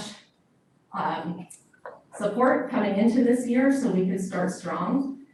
Supports that we've had not only this year but last have been regular check-ins with the social worker, myself, goal setting with the family, not only the students but the adults in the family as well, connecting the family with whatever resources, and that's really been a key piece that our social workers have been able to provide. And then just really establishing that trust. The mother of the family has said she doesn't trust schools easily, and she recently shared with me that she really appreciates everything that we are doing and knows that we are working hard to support her kids and the family. So the next slide shows a little bit about just some of the things that we've seen improve, which has been attendance this year. Last year, there were quite a few more absences, and now they're dramatically lower. This is a little old, but it's still going strong, and they're still showing up every day, which is great. And just some anecdotal comments from both the student and the family. It's clear they feel safe and comfortable on campus, and they know that they have trusting adults in their corner that are going to support them with what they need. And I'll turn it over to Mrs. Matsuyama. Thank you. So I want to share, I'm going to pull the slide up so that just in case I want some notes to refer to. This is my first board presentation. I don't have to watch for me, but out there in case I get nervous. No, it's encouragement. But I will speak about something that I'm passionate.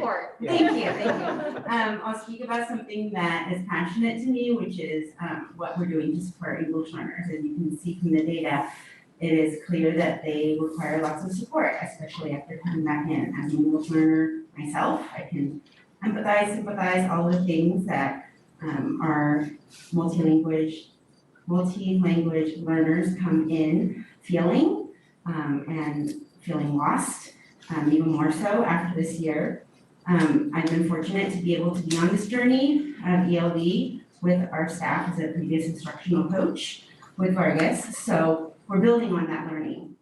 But this year, we're reimagining some of what language might look like for our students. Due to COVID, we may not be switching our students as often because contact tracing would be quite difficult with that. But that's not necessarily a bad thing. The ELD standards ask that integrated and designated ELD complement each other, and that is a lot more easy to do in a self-contained designated ELD classroom. So a focus for us this year, actually Monday will be, for staff development day, will be focused on ELD and helping our teachers to wrap their brain around what it might look like to teach multiple proficiency levels in the same classroom. And continuing with coaching support with our TOSA and our coach and having them support the teachers as they have in the past, but with increased language demands in math and science. So like Catherine mentioned, that's something that we will continue to focus on and revisit, but knowing that language is something that occurs in all content areas and helps kids to process and learn even better when they are able to understand that language. As Catherine also mentioned earlier, students need people. We all need opportunities to talk, to process what we're learning, especially if it's new. And our English learners didn't have that as frequently as they should have last year. So this year we are also focusing on giving them the opportunity to talk with their peers again, to get immediate feedback from their teacher as a language coach, to correct those language misunderstandings that might occur in the moment. Did you do that? I didn't. Oh, that threw me off a little. That's like a sensor. I'm gonna let Catherine share about an EL student's journey and then through the eyes of a student. So we wanted to share a little bit about a student of ours that, again, like the family we shared before, started at Vargas. In the year we went to distance learning. Not ideal for a student who may be new to the country and is just now adjusting to school in the United States for the very first time. He had about 3 months with us and then we went to distance learning. But I will give the student and family tremendous credit. They engaged and connected every day, not only to the instruction that was taking place over the course of that late spring and last year, but also would engage again in the afternoon with our bilingual paraeducator to support with the newcomer group that he was a part of before he left. So this particular student is now in 4th grade. He speaks Spanish at home and is learning English. He came to us into the United States in September of 2019, and he's from Guatemala. Some supports that he's had in place up till now and continuing are newcomer support. However, he's not a newcomer anymore, so the supports do look a little bit different. He, of course, is engaged in ELD through designated ELD and integrated. He's attended summer school both years. He's been with us at Vargas, so 1 year was virtual and the last year was in person.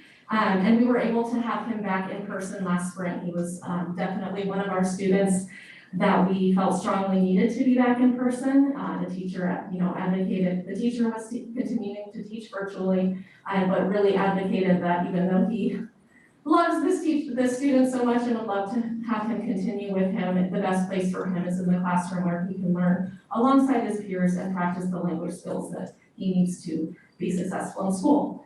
So we were excited to bring him back for a few months, and his father has been a key player in all of this. We've gotten to know him over the years through some meetings and setting up our newcomer groups, and he has just been so engaged and willing to support in whatever way that he can at home. We've helped them get library cards, access to resources outside of the school so that he can support his child. And then these 2 work samples are from this last, the top one is from summer school and the bottom one is from the start of this year. I'm gonna let Mrs. Maciano share a little bit about them. So we selected these 2, let me see, let me make it bigger, but I'll read it to you. Actually, it's pretty clear on here. So the top one is from summer school. It was an assignment just writing about pictures that you find on the internet. And he wrote, the lion sees a deer to eat. There was another page that was a little more graphic, but I decided that's probably not. no one will want to see, but it's nature. Going to run and jump, then it will be night. So I wanted to show this one because I think it's indicative of a very typical English learner that's been here the time that this child has been here. He's getting his meaning across, he's able to write in words, but there are some clear areas where he can use some support with sentence structure and making his sentence more complex. But this one below, you would think he would have done before the one on top, but this was actually the most recent one, it's just a couple weeks ago. It's okay for our proficient English learners or students who are becoming proficient in English learning to still express their thoughts and stories through pictures. And so we do give our students that opportunity to tell a complete story in pictures, but orally he can tell you what the story is about. And this is the food that he ate in his country, as well as one of his favorite activities to do is playing soccer with his friends. Okay, next. Oh, thank you. If you're thinking it's here. Okay, so we're going to shift gears a little bit and talk to you about the next focus that we talked about as a site and as a district this year is restructuring our MTSS systems, or previous RTI, our SSTs, all of that fall under the MTSS structure. As a team this year, we have an MTSS group of teacher leaders and coaches, and we are going through and calling every single student that was kind of on the radar the last year and a half, 2 years, even before that, so that we can make sure we follow up with them and nobody slips through the cracks. So it does provide lots of opportunities for us to not only collaborate as a school site, but across grade levels and within grade level teams, as well as build capacity for teachers to understand what does tier 1 intervention look like in my classroom, and what does it look like when I need to ask for more support and get additional help for a student, and how clear are the processes to do that at a site aligned with our district goal. So lots of work with that. It's messy, but it's good, and feels a lot less messy already. A month and a half, 2 months into the school year. Feels like it's been a little bit longer, but we have some really good structures in place so far, and we're really looking at our students through the lens of not just academics, but the whole child. So social emotional piece, relationships, community, family, complex structures, all of that is taken into account. So you've seen this picture before, if you remember, I've shared it before. This is a journey of our student through the MTSS process. Just a little background on this student. He is now a 3rd grader. He is a proficient English speaker, native English speaker, has been attended Vargas since kindergarten, and he currently receives special education services. The 2 pictures on the left are from his kindergarten year. These were done probably between August and maybe December. You can see that there isn't a lot of structure to those pictures. It almost looks like there's some anger behind some of the pictures. Those 2 pictures, a lot of rigidity with the colors that he would only use when encouraged to do a project or do writing in class. As the year went on, he got more and more supports from our school team, both from the teacher to school psychologist to our resource teacher, speech, counselors. All of this whole school team has poured their time into learning more about this kindergartner and how to best support his needs. And this is a picture he drew of me. I hope it's not that super accurate, but that's me. But you can see that he is much more willing to express his thoughts and a little more comfortable using more tools, and there is more purpose to the sketch that he's done there. And then if we fast forward even further, these are some examples of his writing,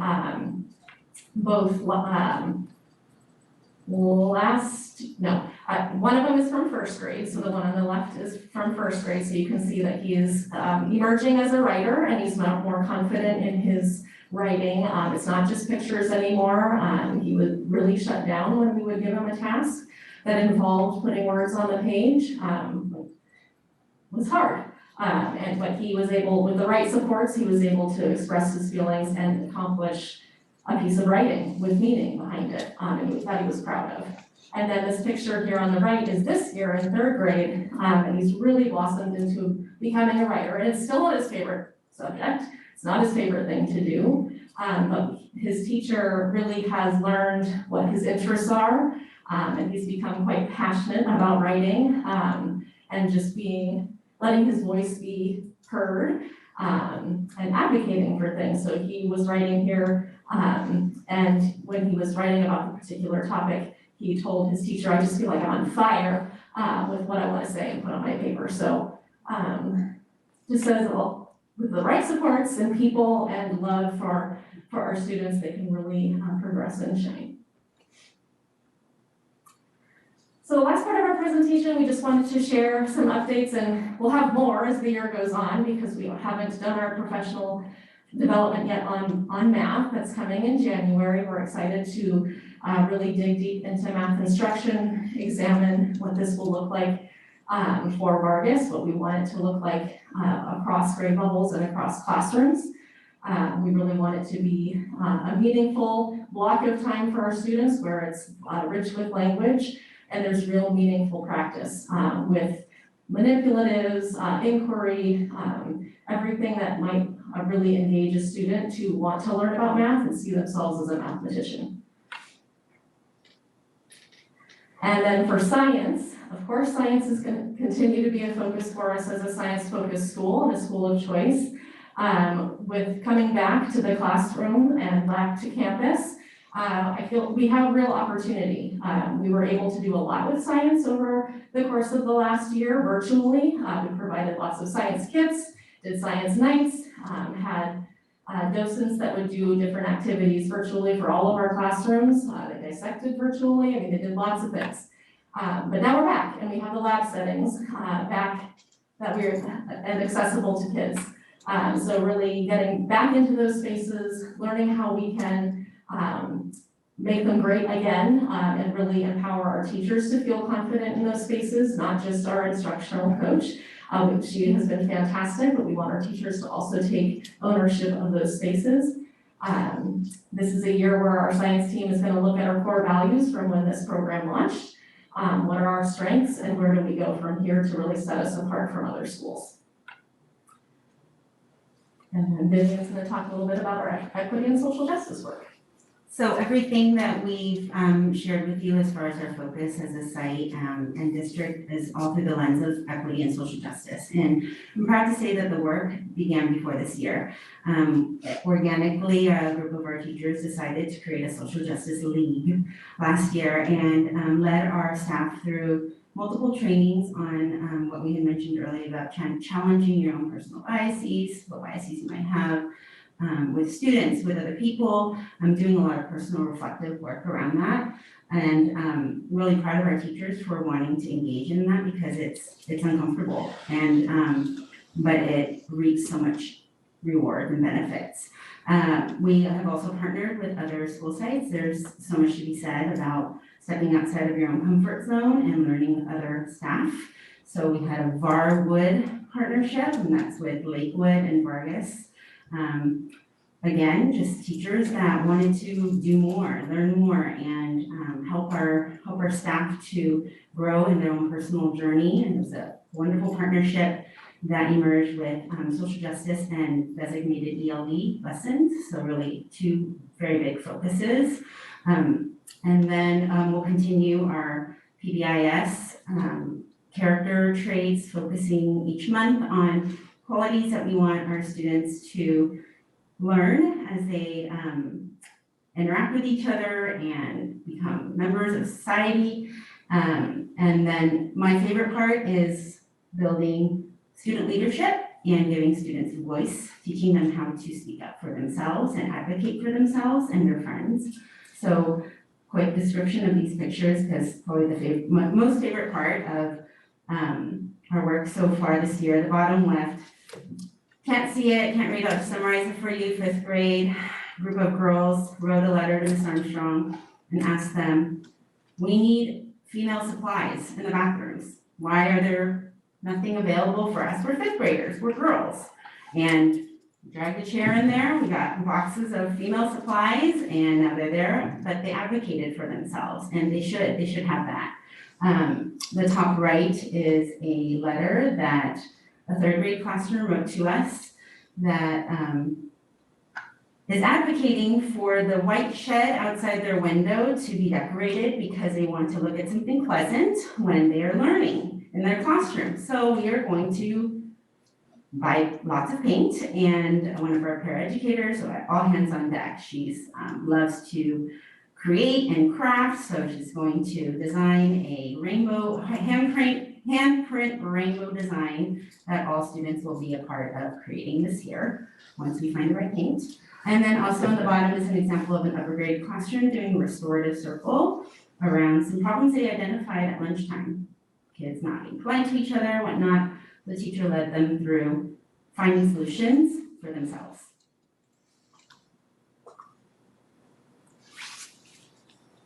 And that's it. So we thank you for your time. I'll let you wrap it up.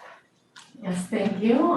It's been great to share what you've been up to over at Vargas and over the last year and a half.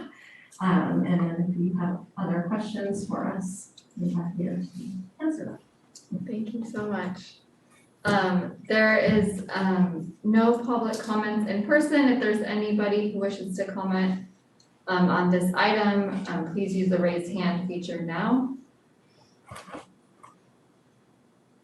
And not seeing any. Board, is there any comments or questions? Nancy? Yes, I really appreciate you sharing your story about students in a family context. I thought that was very well done, and it gave us a better picture of exactly how the impacts of the total school help to really lift up an entire family.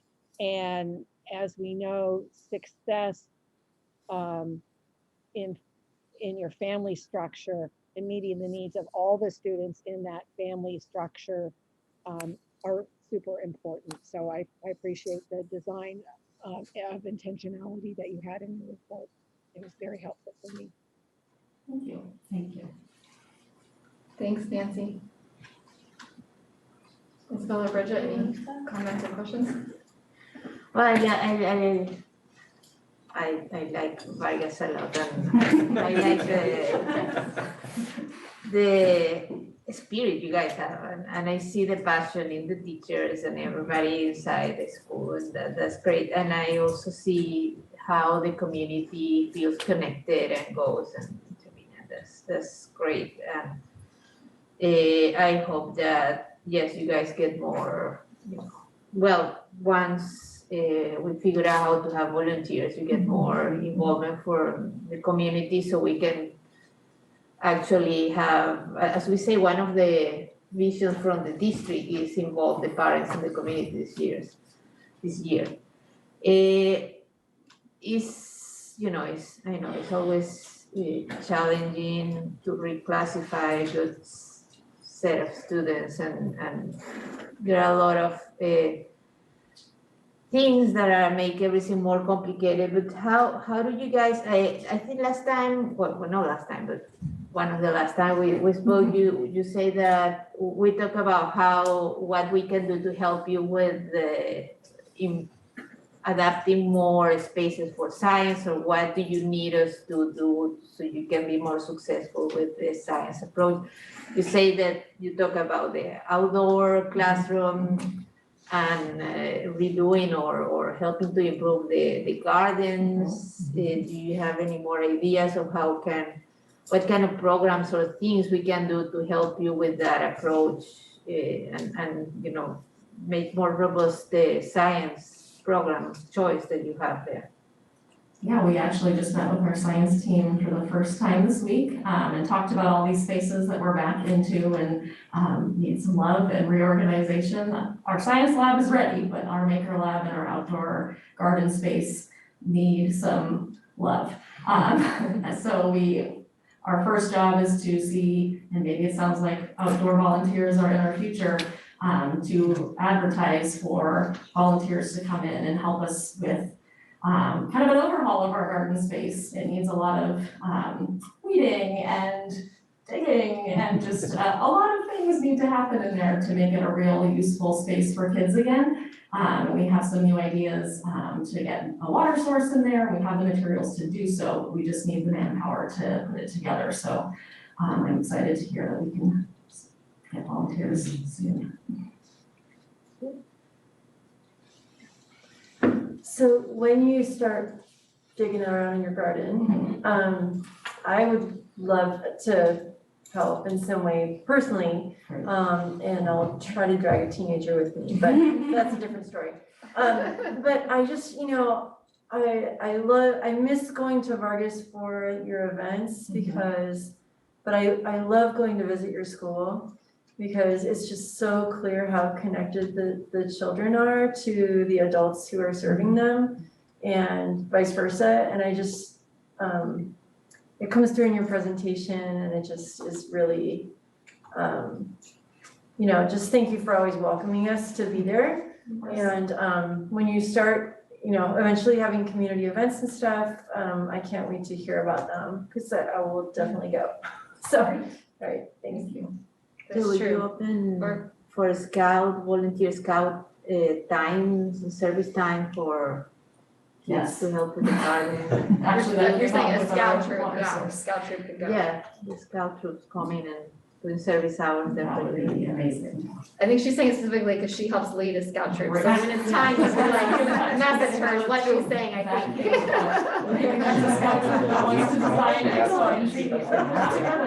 People do approach us like for the Girl Scouts and Boy Scouts awards for different projects, so that kind of thing too. But I just love going to your school, so and I love it when you come here. So yay. Yay. Having you, and we love our community and kids. I do agree, your activities. I'm like, oh yeah, but I used to be able to go to fun activities on campus. I always did enjoy yours.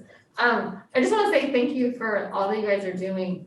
I know there's just a lot going on this year, so hopefully you guys feel supported from the district. If not, let us know, right? Like we just want to be there to support you. This is right, kind of we're in a renewal and recovery, and then transitioning into reimagining, right? So yeah, thank you for all you do. Pass along to your staff all our appreciation and gratitude to all of you. Thank you.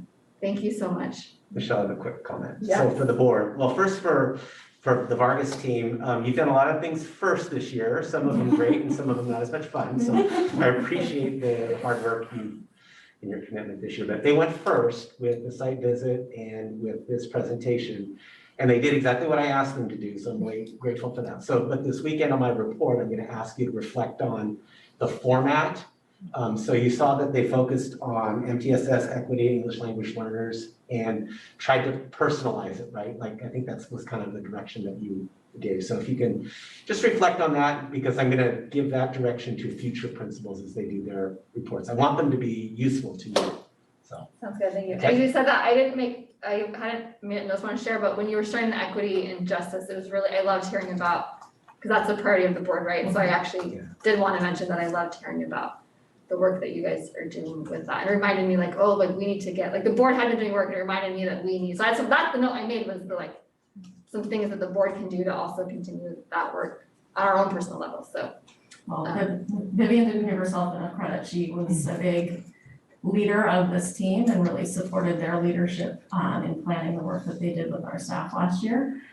So I'm very grateful to have her as a thought partner in this role, and she's done some really amazing things already. That's fantastic, thank you. Thank you so much. So you of course are welcome to stay, but I know you have early mornings tomorrow, so it is totally fine for you to leave as we continue on with our agenda.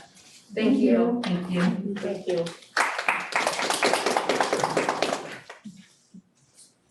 Okay, we are now on to the review and action items, so 8A. It's public hearing and approval of resolution number 22-03, in the matter of insufficiency or sufficiency of textbooks and instructional materials. And Mala. Yes, so we bring this to you annually to assure. Is it? Yes. Can you hear it? Closer then. This is the first time in my life I've been on this. The interpreters need to hear you. Okay, all right, thank you. So this is, so we bring this to you annually to assure the sufficiency of access to textbooks and instructional materials. And the way the county conducts the audit is they pick 2 schools, and for the last many years, Vargas and Columbia Middle have been the 2 schools that they visit. Go into every classroom, talk to students, look at the devices, look at the the lesson plans, and see that the students have what they need to have access to materials. So I bring this to you for approval. Thank you. If there's any member of the public that wishes to speak on this item, there's no comments in person, so anyone virtually, please use the raise hand feature now. And seeing none, board, is there a motion? I'll move to approve resolution 2203 in the matter of sufficiency of instructional materials. I'll second that. We'll do Isabel for that second, if that's okay. Board, any questions or comments? No. Just want to say thank you to, I know there's work involved to making sure that we are, the work that we do, but then also that work to make sure that with the audits and stuff. So thank you to you and everyone on the team who worked on that. All right, all those in favor, please say aye. Aye. Chair votes aye, and with that, the motion passes. We are now on to 8B, approval of resolution R 22-08 in the matter of enhancing support and resources for LGBTQIA students and staff. And Mike. Thanks. So this was a resolution that was brought to us by Bridget, which I appreciate. The timing of this was intended to coincide with National Coming Out Day, which I also appreciate. And I think it really reaffirms our commitment really to all students, but in particular this group of students and staff who are deserving of our support and attention. And Bridget, if you want to add anything. Sure. When I brought this up, I think that I knew that there was a previous resolution, and the previous resolution was number 1903, which was to encourage schools to teach histories of all people, regardless of their gender identity and sexual orientation. And this just goes a little bit further as our practices have evolved to kind of catch us up and to just verbalize our anti-discriminatory practices. So for example, it includes having, as we go through and modernize our facilities, to have one all-gender bathroom at each school. It talks about SB 48, which is just to ensure diversity and inclusion in our curriculum, and to include this group of students and staff in equity and inclusion progress reports, and also in health education. So it just kind of, it allows the board an opportunity to just sort of affirm the anti-discrimination policies towards LGBTQIA students and staff. Thank you. There's no in-person public comments. If there's any members of the public who wish to speak virtually on this item, please use the raise hand feature now. And not seeing any, board, is there a motion? I make a motion for the approval of resolution R 2208 in the matter of enhancing support and resources for the LGBTQIA students and staff. I'll second. Thank you. Board, is there any comments or questions? Yeah. Go ahead, Nancy. Yes, I want to, I fully support the LGBTQ IA community, but I have an interest in understanding the resolution in the context of our equity walk and wanting to understand deeper if this is moving us really forward or if there's some unintended messages that might be sent in this practice. I wonder if in recognizing specific groups at specific times of the year, if this is the best use of the power of a resolution process for our board, or whether or not it could possibly create in our equity work kind of a backstep of being like a tourist and only recognizing people at symbolic holidays. If we're doing this, does it really move us?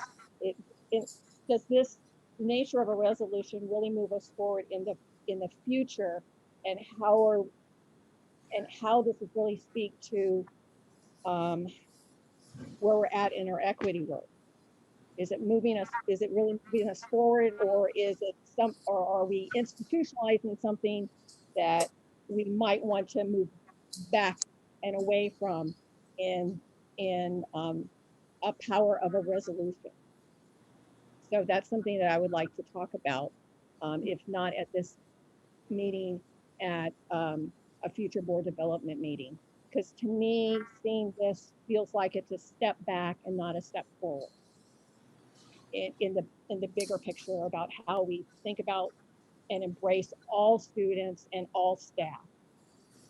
And that's what I wonder about. Nancy, to help me understand a little better, when you're saying a step back, like in what? Oh, we get to see you now. There we go. What, like when you're saying a step back, like in what ways do you feel like it's a step backward? Like just, I'm trying to understand like what, like your perspective. So if you could just share a little bit more about what you're meaning by that. So there's a term in equity work or talking about different cultures that's called cultural tourism.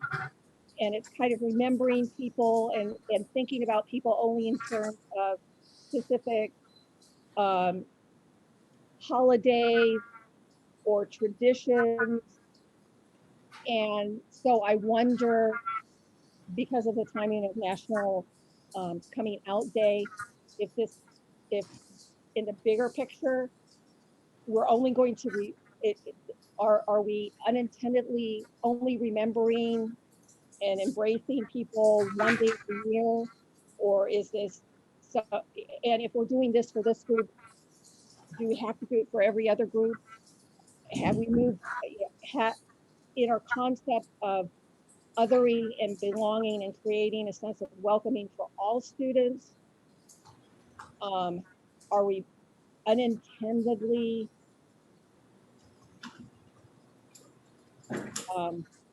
creating some issues that we might not have thought about? Yeah, I think I'm understanding better. Thank you. It's the topic, not the individual. The more broad topic of this idea. Yes, a much broader topic of this, because we're talking about legislation that we've already done, actions that we're already taking, and so it just makes me wonder. And so yeah. I wonder how this really aligns with where we are as a community in our equity work. Seeing this might have a community member feel like, oh, have they been doing this? Have we not been doing this? But we are doing this already. So do we need to do it again? Yeah, understand your perspective. Okay, Bridget. Well, I'll let someone else say something. I have something to say, but I'll wait a minute. Well, I see your point, like only caring when the date come, and I think well, Pride Month was 2 months ago, and we didn't do it then, for example. And this is Hispanic Month, and we are not doing any particular thing saying that we love Hispanic this month more than others. We have done a lot of equity work, and a lot of what we do every day is about our English learners who in this city happen to be Spanish kids. So we do a lot of outreach and a lot of community support. I did question, like, you're thinking, when we had the statement, when we had a lot of, something happened last year and people were attacking Asian people, like, why are we doing it only now when it's something that we should do every day? But I saw the point, like, we need to speak because to feel people supported, like we say, we are hearing and we care, and I think I see that's also important. But as you say, this is we are expanding something that we've been doing before, and I have asked Mike before, like, what we're doing with the LGBTQ community and about the bathrooms and if we're taking care of. He has been saying that our students and our community have been supported, but then at this I was reviewing, and then you say that this is actually expanding with something that was already written down, just in case. So it's a reminder. So I don't know I don't think it's only coming because it's the communal day, or otherwise we could have done it 2 months ago when it was the Pride Month. But it's something that apparently needed, I mean, there were some holes in our previous policy that could be expanded just in case we need them to be clear. So which is great, and I think it's always good to expand our fairness and equity for everybody in the community. Yeah, and I think that, like, so for me, I'm sorry, were you gonna say something? Okay, so, you know, the 2 schools that I volunteer at this year are the 2 middle schools. And I know that at SMS in particular, they've done a lot of, you know, when they're introducing themselves, you know, they're asking people, you know, what their gender preference is and, you know, how they'd like to, what pronouns they'd like to use. And it's like a big thing, it's on every door, you know, name, pronouns to use, you know, whatever. So it's just like a normal way to introduce somebody. And I was in a classroom and we were talking about, we were having a class meeting. And we sort of like, so what are some, you know, we're gonna have a lesson on talking about group problems, right? Boy, did they have a lot of group problems that they could list. But one of the top ones was racist comments. And then the other comments, it was anti-LGBTQ comments. And, you know, the students who were, you know, as it went around the group,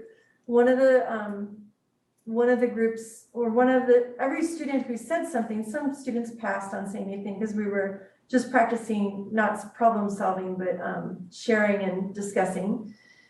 And so many of the students were like frustrated with hearing that. They're like, some students said, you know, I'm surprised, I've never heard that, I don't see that in my group.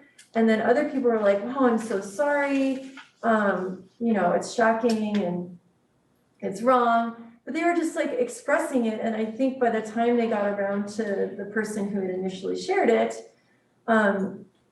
you know, they felt supported because they heard lots of people in the room, you know, had heard that too, thought it was wrong, whatever. And I think all of that support that was in the room of like 20-something kids was completely invisible to them when they walked in the room.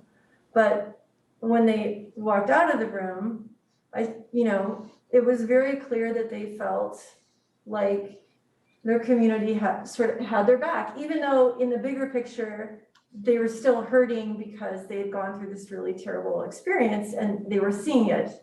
And they were not happy with the whole thing, but they felt like in their class it was good. So I feel like this is not meant to be a tourist thing.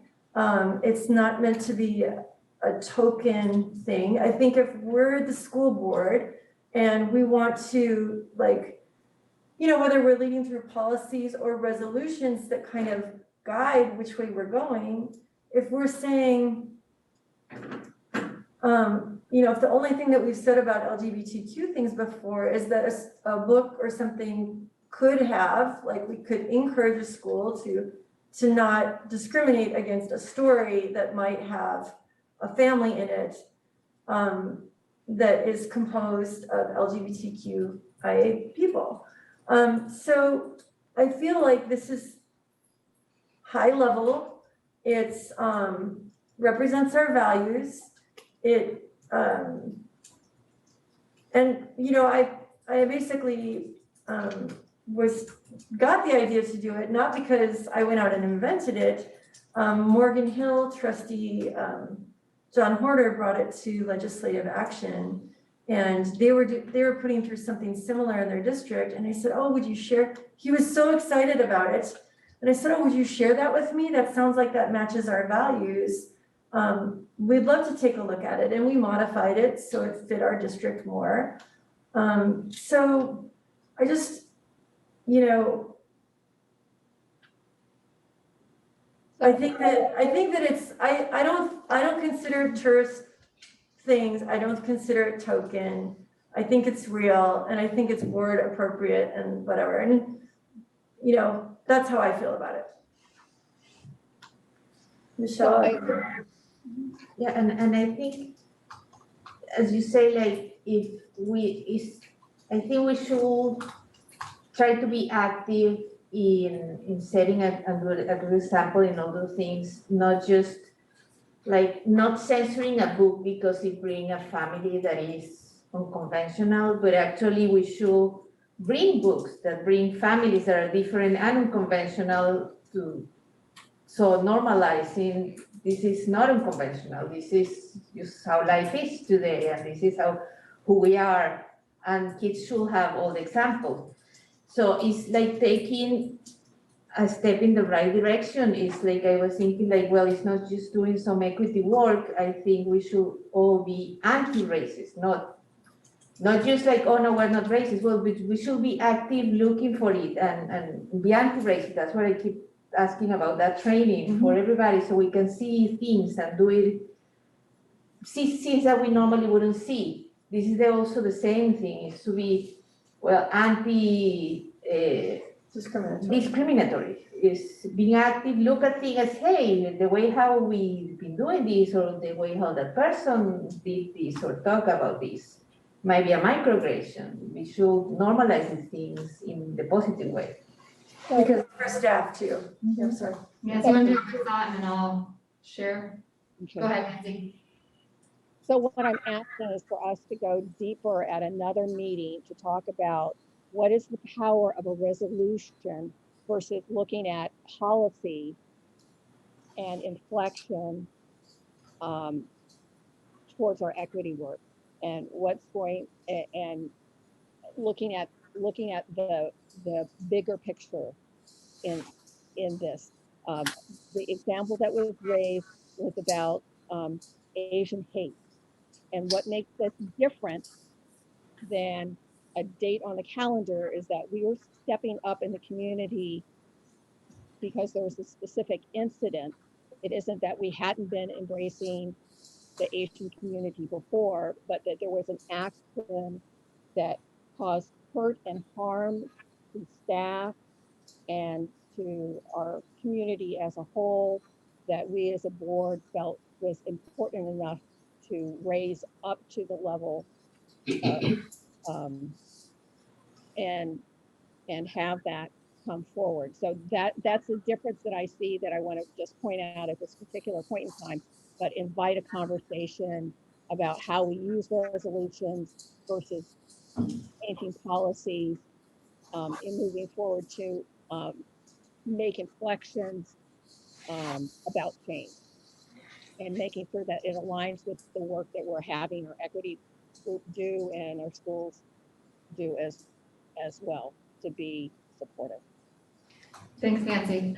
That was one of the things I just wanted to share briefly was that idea. I think a later discussion on the use and purpose of resolutions for specific groups, but then also that versus policies. I think that will be a good discussion at a later time to kind of, it goes with the other things we're doing about tools, like what are our tools to achieve the things we want to and how best we use those tools. So I think that will be helpful at a later time. Specifically with like resolutions, which I said before, right? Like one, we shouldn't take lots of time on resolutions, right? Like our meat should be on other stuff, right? So like this conversation already, I'm like, right, this conversation should go faster. I think resolutions have a place, right? Like they, I mean, some people might not like it attached to dates, but I think some people on the flip side would say, I do want it attached to a date, right? So I think resolutions are helpful in the sense that it affirms things that we believe and stand for, but I think a reminder of like, that's not where we're spending our time. Those should be like quick and our focus should be on policy and the real work that's changing stuff. And then I just specifically related to this, those are the thoughts based on what you guys kind of shared.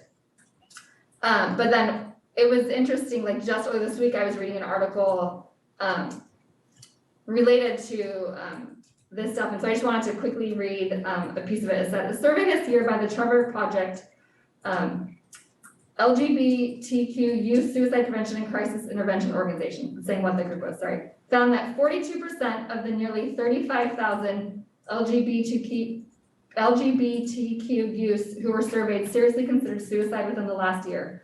More than half of transgender and non-binary youths who were surveyed seriously considered suicide as well. And then it says in a separate survey by the Trevor Project, they found that the same, like the LGBTQ youths who reported having at least one LGBTQ affirming space also reported lower rates of attempting suicide. So it just was like relevant to right now. And I think this is like, to me, that's why like the policy and the work we're actually doing is more important. But that's the reason, like we do the resolution, we say, hey, we noticed this is not okay. We want our kids to be safe. And so we're saying it, and then we're gonna, in our equity work, we already are doing it and we're gonna keep doing it. So that was the thought I had prepared ahead of time. Okay, are we good on voting now? And I think we made note that we'll have a deeper discussion just about this tool and how we want to use it in the future. Does that sound good to everyone? Yep. Yeah? Okay, all those in favor, please say aye. Aye. Chair votes aye, and with that, the motion passes. All right, we are now on to item 9, the consent agenda. If there are any, there's no in-person comments. If there's any virtual public comments on the consent agenda, please use the raise hand feature now. And not seeing any board, is there a motion? I move to approve the consent agenda. Need a second. Is there a second? Okay, sorry, second. All right, Isabel seconding. Any questions or comments? Oh, I had one about, you know, just for later, if you can get to us, how many new needs we need.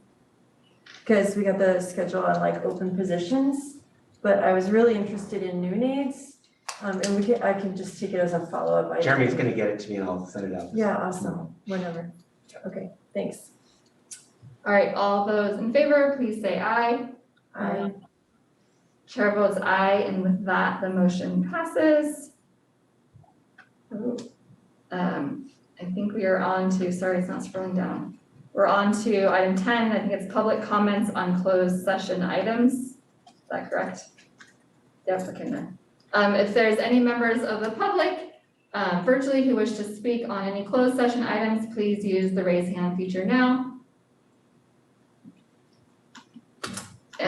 Not seeing any, we are convening to closed session.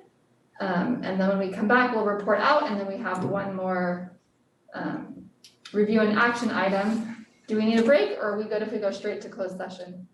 I'm okay. Yes. Okay, we'll go straight to closed session. Okay.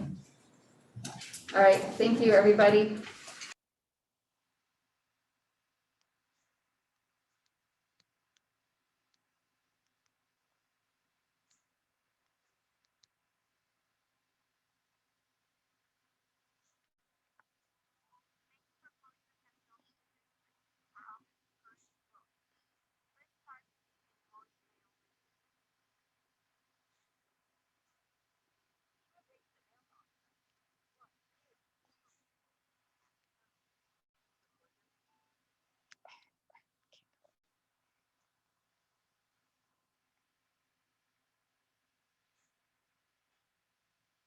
The chair spinning. Yes, right. You both look like you're gonna stay? No, finish my last thought. Yeah, I'm sitting in the. Please don't go that way. You don't want us to do So I'm it's just not worried you personal, guys Lori, are we're not gonna say. I'm worried about, that's why I have it all closed up. Safety. Forgot about that. But the items were getting buried in so much paper. So Joshua, there's one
Ooh.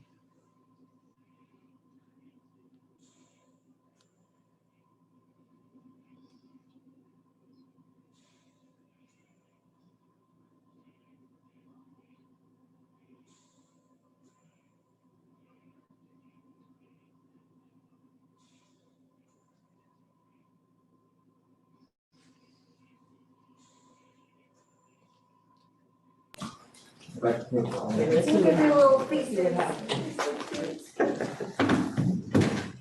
Oh, I just wanna like mush them. Okay, I do have another here, I'm not gonna share it. let me just go over it real quick, so. This is what I'm talking No. Oh, yeah. Okay, so. Because it's too big. You guys got off camera.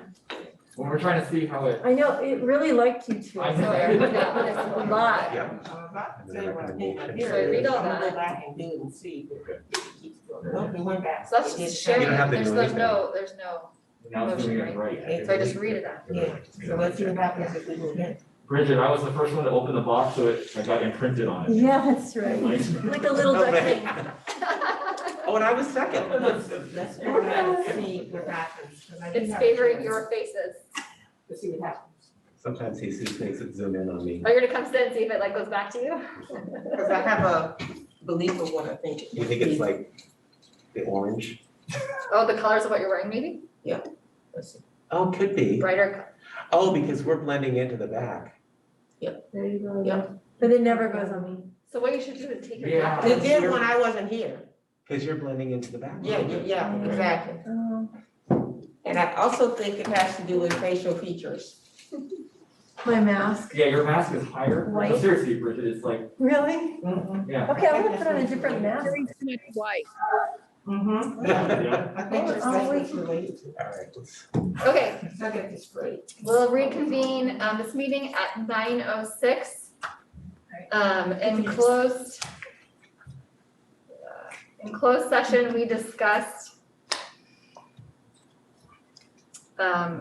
public employee chief. Oh, mine's not on, sorry. Could everything be heard? Okay. In closed session, we discussed public employee, chief business officer, conference with legal counsel, anticipated litigation, no action was taken. We are now on to, item 13A and B, our last review and action. So 13A is verbal summary of compensation package offered to the chief business officer. And I will read out. Government Code Section 54953C3 requires executive compensation to be orally summarized in open session before it is approved by the board. The chief business officer salary will be a base salary of $258,154 for the 2021-2022 school year. The contract includes a one-step increment each year of the contract. One-step increment shall be equal to 2.3 of the base salary during the prior contract year. An annual cell phone stipend will be $600. The chief business officer is required to possess and maintain an automobile to be used for travel and the performance of her regularly assigned duties throughout the district and the county of Santa Clara, for which she will receive a flat monthly car allowance of $535. The chief business officer shall be eligible to participate, but is not required to participate at her own expense in the insurance plans, medical, dental, and vision made available by the board to district employees pursuant to section 22-119.2A5 of the Education Code and section 125 of the Internal Revenue Code. The chief business officer shall receive a fully paid term life insurance program with a benefit amount of $100,000. The district shall pay the annual dues or fees for a total of 2 associations, state or national, to which the chief business officer belongs for purposes related to her duties as chief business officer, and 1 local service or community club as approved by the superintendent. We are now on to 13B, approval of contract of employment for the chief business officer. Mike? Yes, so as President National just summarized, this is a recommendation to approve the contract for Lori Van Gogh to be our new Chief Business Officer. Thank you. Seeing no in-person public comment, if there's anyone virtually who wishes to speak on this item, please use the raise hand feature. No. Not seeing any. Board, is there a motion? I move to approve the contract employment for Chief Business Officer. I second. I second. Board, is there any questions or comments? All those in favor, please say aye. Aye. Nancy said aye. I saw that. Okay.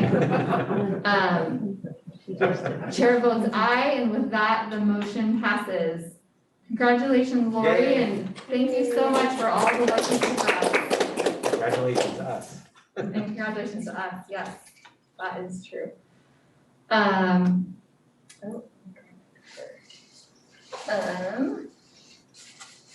So future agenda, sorry. Okay, future meetings, our next meeting. Oh, it says Thursday, October 21st, but that's our next regular meeting. We have our meeting next week, the 14th. Right. That's at 6 o'clock, correct? 6 o'clock. That's our board self-evaluation, kind of board development meeting with Sapita. And then I just wanted to, oh, that in there. I made some notes, so hopefully I catch it all. So I just wanted to share, we were discussing in packet review, the idea for if there are like future agenda items that we want to talk about, kind of what is like a good tool or way to do that. So for future meetings, so on this agenda item, future meetings, that would be the time where you would, like we as board members would bring up if there's a future agenda item that we want to discuss. But then as we were talking about, just, you know, we have that norm in place of like no gotchas or no surprises. So, you know, so like say there's some item that I'm wanting to discuss, then I would like, hey, I think we should talk about it. I would just check in with Mike before, a few days before the meeting to say, hey, this is something I'm thinking about. One, for him to just have that information so he's prepared, but then also he might say, hey, like this is actually, if maybe it's like specific concern I have, hey, this is actually getting taken care of, and he can explain it to me. Or maybe it's, is that best in an agenda thing or agenda item for future discussion, or would that be best in a weekend report? So he can kind of help navigate what is, again, going back to those like tools, right? What are the best tools to accomplish things we want to? So I just wanted to give that information, and if for some reason we want to do it differently at our meeting next Thursday, like that could probably get brought up, but that will be kind of the plan moving forward for that, and we can again talk about that more next week during our board self-evaluation. And that's common for other boards to have an agenda item like that. Yep. So I think it'd be a good way to discuss it. Yeah. Did you have something you want to add? Yes, I wanted us to consider on the November 4th meeting, that's the next public hearing for the trustee areas. We might want to do another pre-meeting, a special meeting before. So I'm just kind of putting that out because we used the whole hour. That was a good discussion. We're gonna have a full agenda, so that's just for your consideration. What do you think? Sounds good. Yeah. You wanna do that? It works for me. I mean, Nancy, what do you think? Nancy nodded her head, yes. Yeah, I think it allows us to focus on high levels, on a very detailed high level issue at the very beginning when we're fresh. Because this isn't a routine item of business, this is all new for us. So I think having it at the very first will make things go much easier rather than waiting and waiting and waiting. And I think it also respects the public's time more effectively. Yeah. Okay. Excuse me. Okay, anything else? All right, with that, I adjourn our meeting at 9:13. Thank you, everybody. Very good. Bye, Nancy. Bye. Way to hang in there. Oh.